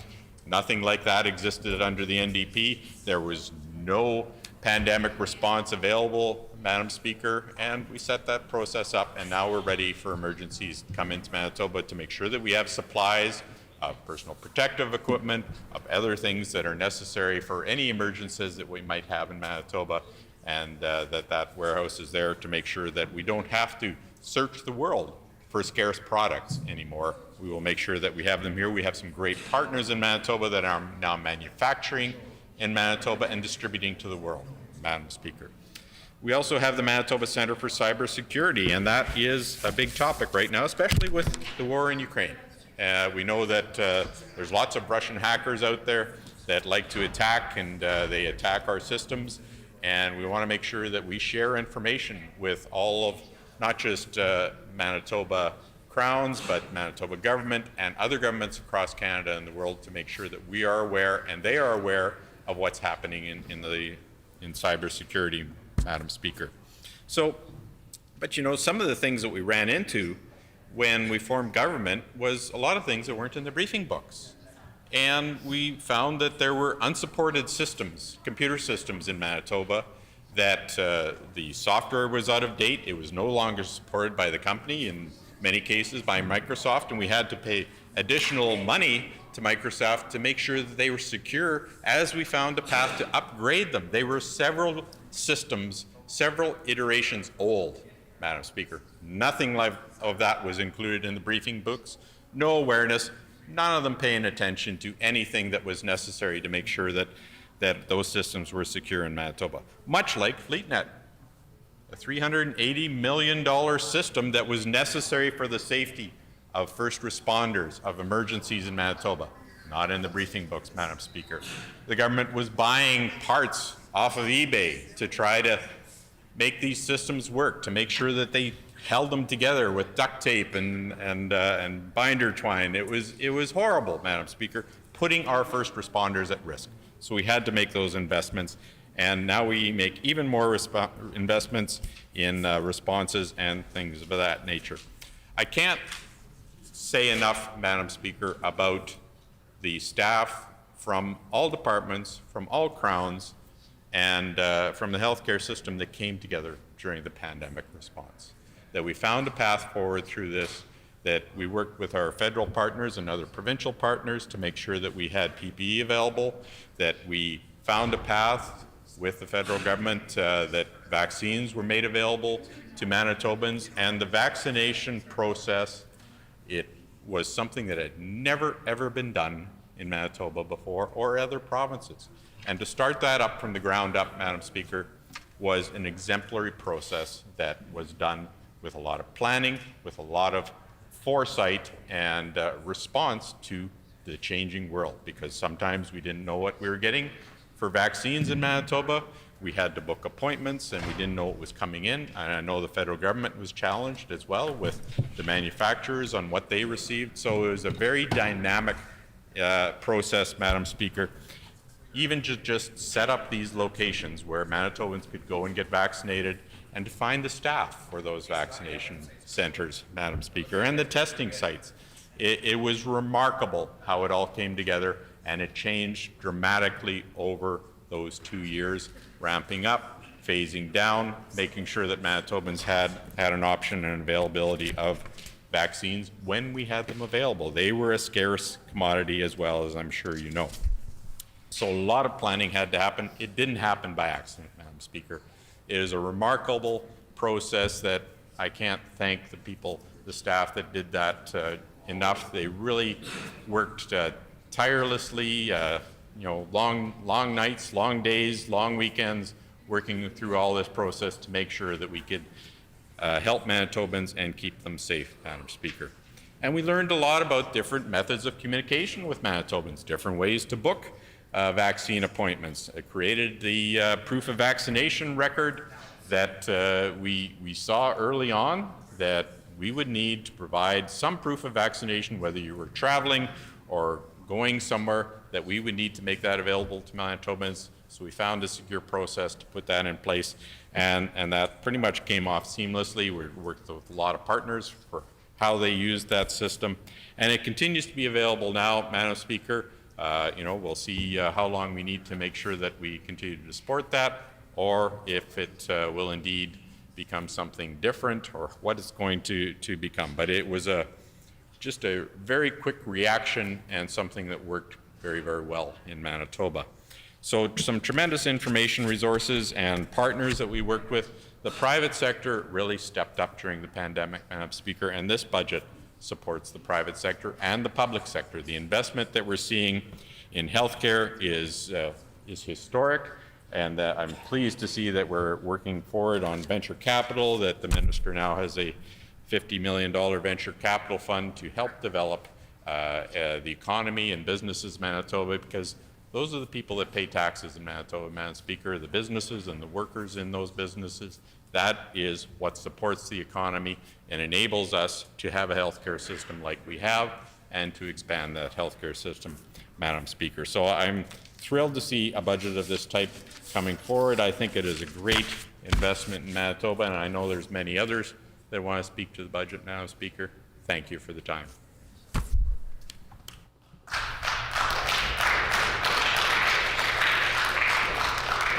The honourable member for Burrows.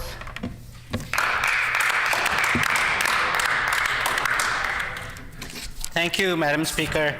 Thanks for the opportunity to speak about the budget, which we on this side of the chamber would be voting against, because we are not impressed.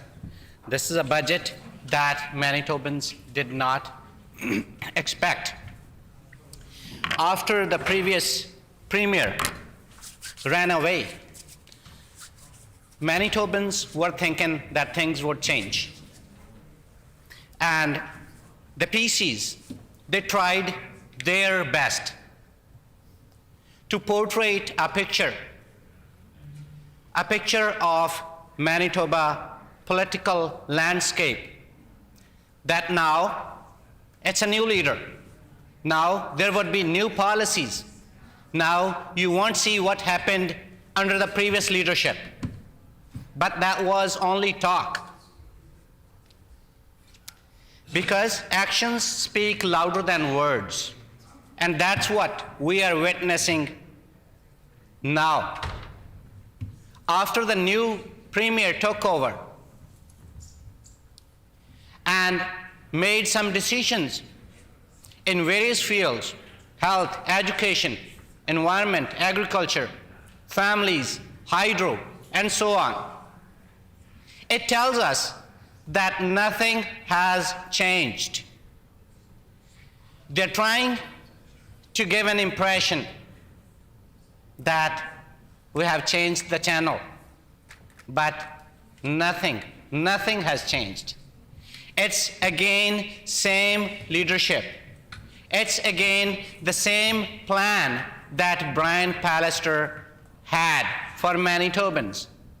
And the plan is to privatize to the maximum.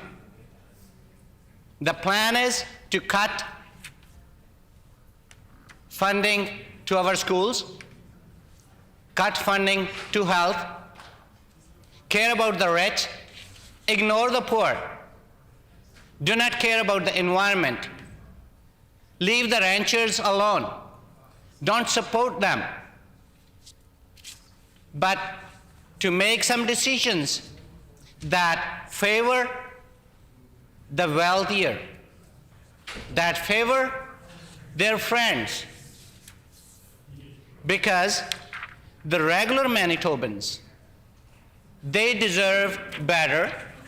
The regular Manitobans expect something that this government is not bringing on the table. If we just think about the state of affairs in healthcare in Manitoba, it's sad. It's very sad. Look at the people who are waiting for their life-saving surgeries.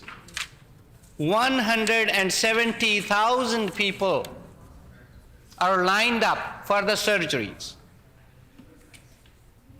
And Manitobans were expecting that this government would say something in this budget. That was an opportunity. That was a hope for Manitobans who are waiting and their families and friends to listen something positive, that this is the deadline. This is the date when we would clear this backlog. But unfortunately, there was no such announcement in this budget. No timeline to clear the backlog. This government would not stop cutting health care. They actually put 1.6% de facto cut to hospitals.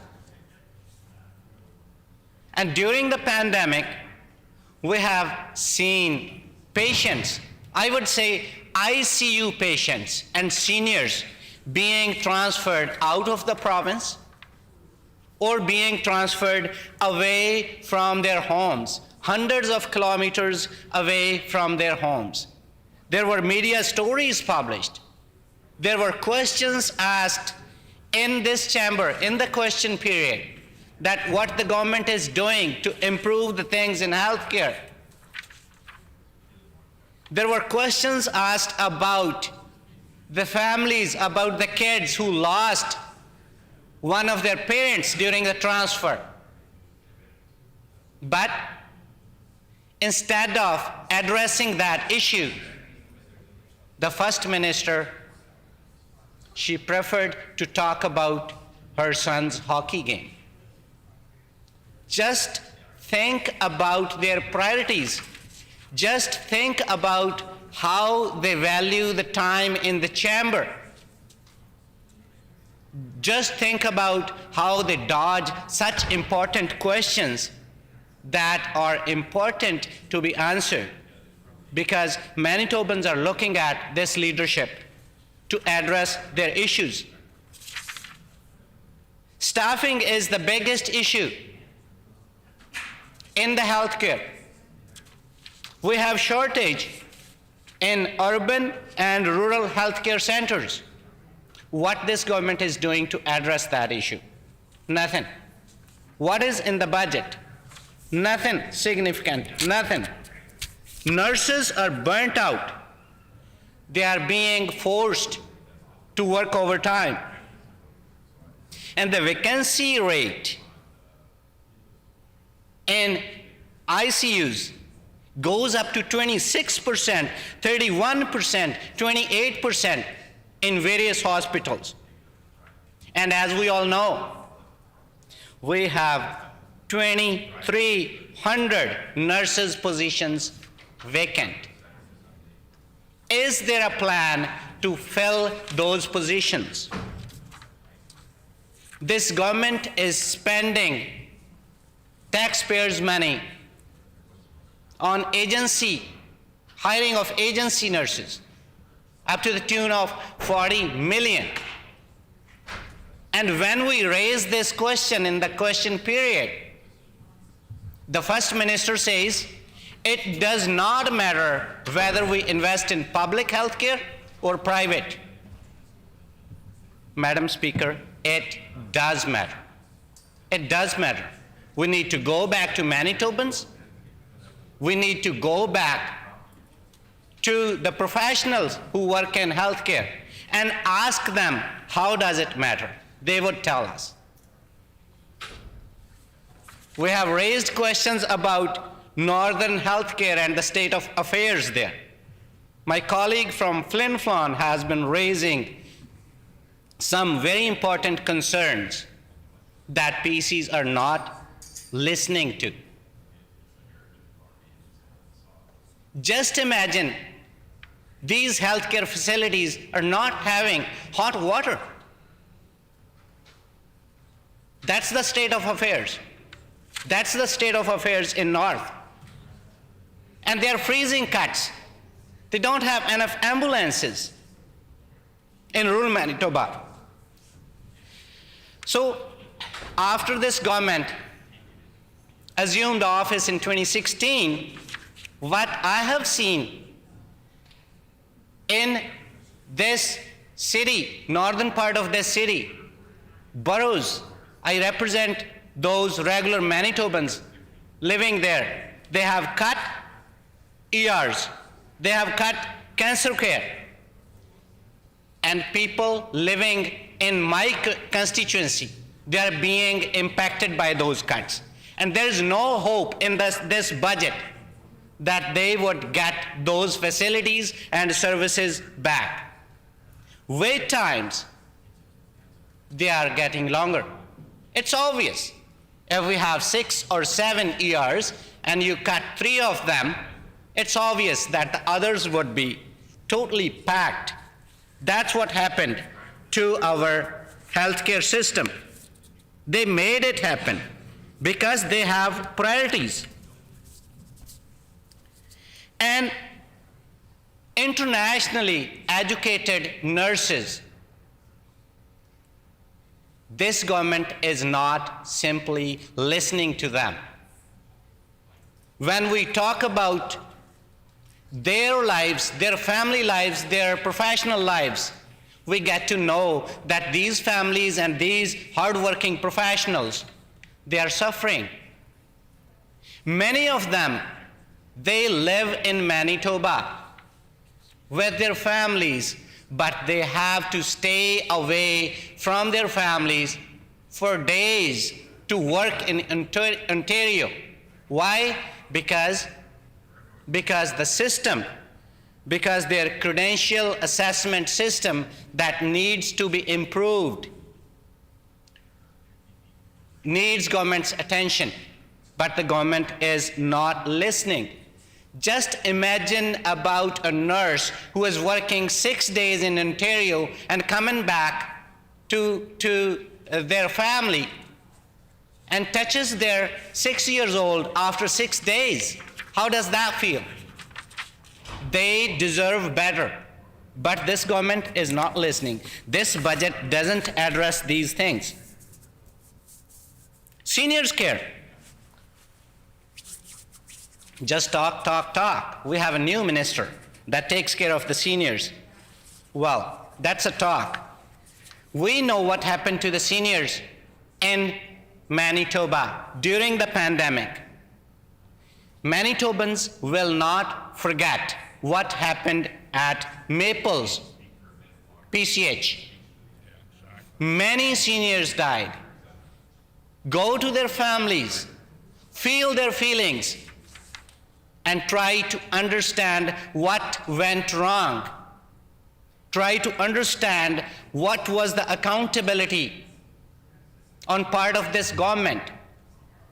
Did they take steps, the right steps at right time or not? They didn't. Those families suffered. We lost those loved ones. And the PCH funding cuts,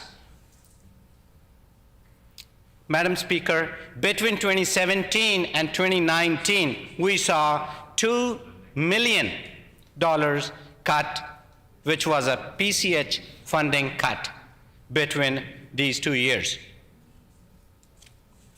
And the seniors were living in conditions where there was no proper separation between an infected patient and uninfected patient. And so far, I have just touched the health part of the budget. And I'm still coming to mental health. Mental health. We are in addictions crisis. RAM clinics, they are not open enough hours to serve those who need them. 407 people died of drug overdose in 2021. Recently, I got a chance to meet a family who organized a small gathering to remember those who lost to overdose. And when you talk to such families, when you talk to a mom who lost her son, her daughter, when you talk to such parents who are grieving for their family members lost to drugs and at the same time taking care of their grandsons and daughters, how would that feel? It's not easy. They are demanding that something should be done to address our addictions crisis. We need to invest more in mental health because we are losing our loved ones, brothers, sisters, moms, dads, sons, and daughters.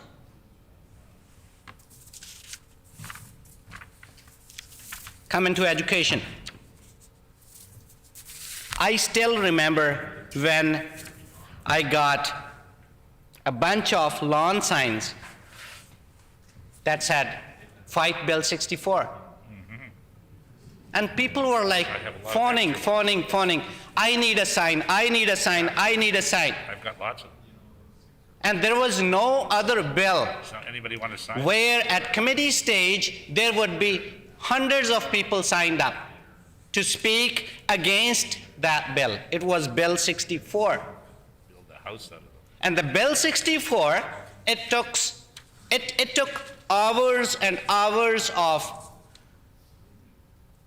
our time, energy, resources, researchers' time.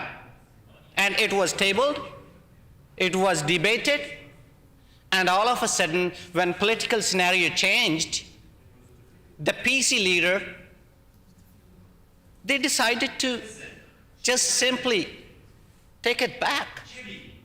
Well, We have sinned. why did we spend energy, time, resources on a piece of legislation that majority a big majority of Manitobans disliked and protested. Cuts to education, they have impact. They impact Manitobans. They impact my family, your family, and families of all of us, because it leads into cuts by the school divisions. If school divisions don't have enough money to run the school divisions and their schools and to educate our children, what would they do? They have to make tough decisions. That's what Brandon School Division did. They cut 10 teaching positions. What Seven Oaks did, they cut 8 teaching positions and 20 staff positions. That is going to impact my son's learning, who is 9 years old. And I am preparing myself under this government's leadership to see bigger class sizes, less resources for my son and his friends, because this government is all about money. They don't think about regular Manitobans and the impact of the cuts that they are making. Advanced education. I talk to so many international students and the students from various universities and colleges. Their tuition is up. PCs are interfering in the bargaining, collective bargaining of their teachers, the faculty members. I don't need to repeat it, but all of us have witnessed what happened. They were out in front of the legislature. They were out protesting, asking for their rights. But this government did not listen. International students, they bring in millions of dollars to our province. They stay away from their families. They struggle settling in a new culture. They try to settle them in a new country they know nothing about. And they're not very mature. Some of them are just 19 years, 20 years, 21 years old. They bring in dollars to this economy. They work here. At the same time, they study. But this government, they are not providing even the basic thing, healthcare, to these students. Just imagine their state of mind. Those young students who are struggling with their finances, struggling with cultural shock, struggling with targets, struggling with their permanent residence status and whatnot. But this government is not even providing the basic needs, which are very important for their survival. Today is Earth Day, Madam Speaker, and myself and a few of my colleagues, we are wearing... Order, please. When this matter is again before the House, the honourable member will have 1 minute remaining. The hour being 12:30 p.m., this House is adjourned and stands adjourned until 1:30 p.m. on Monday.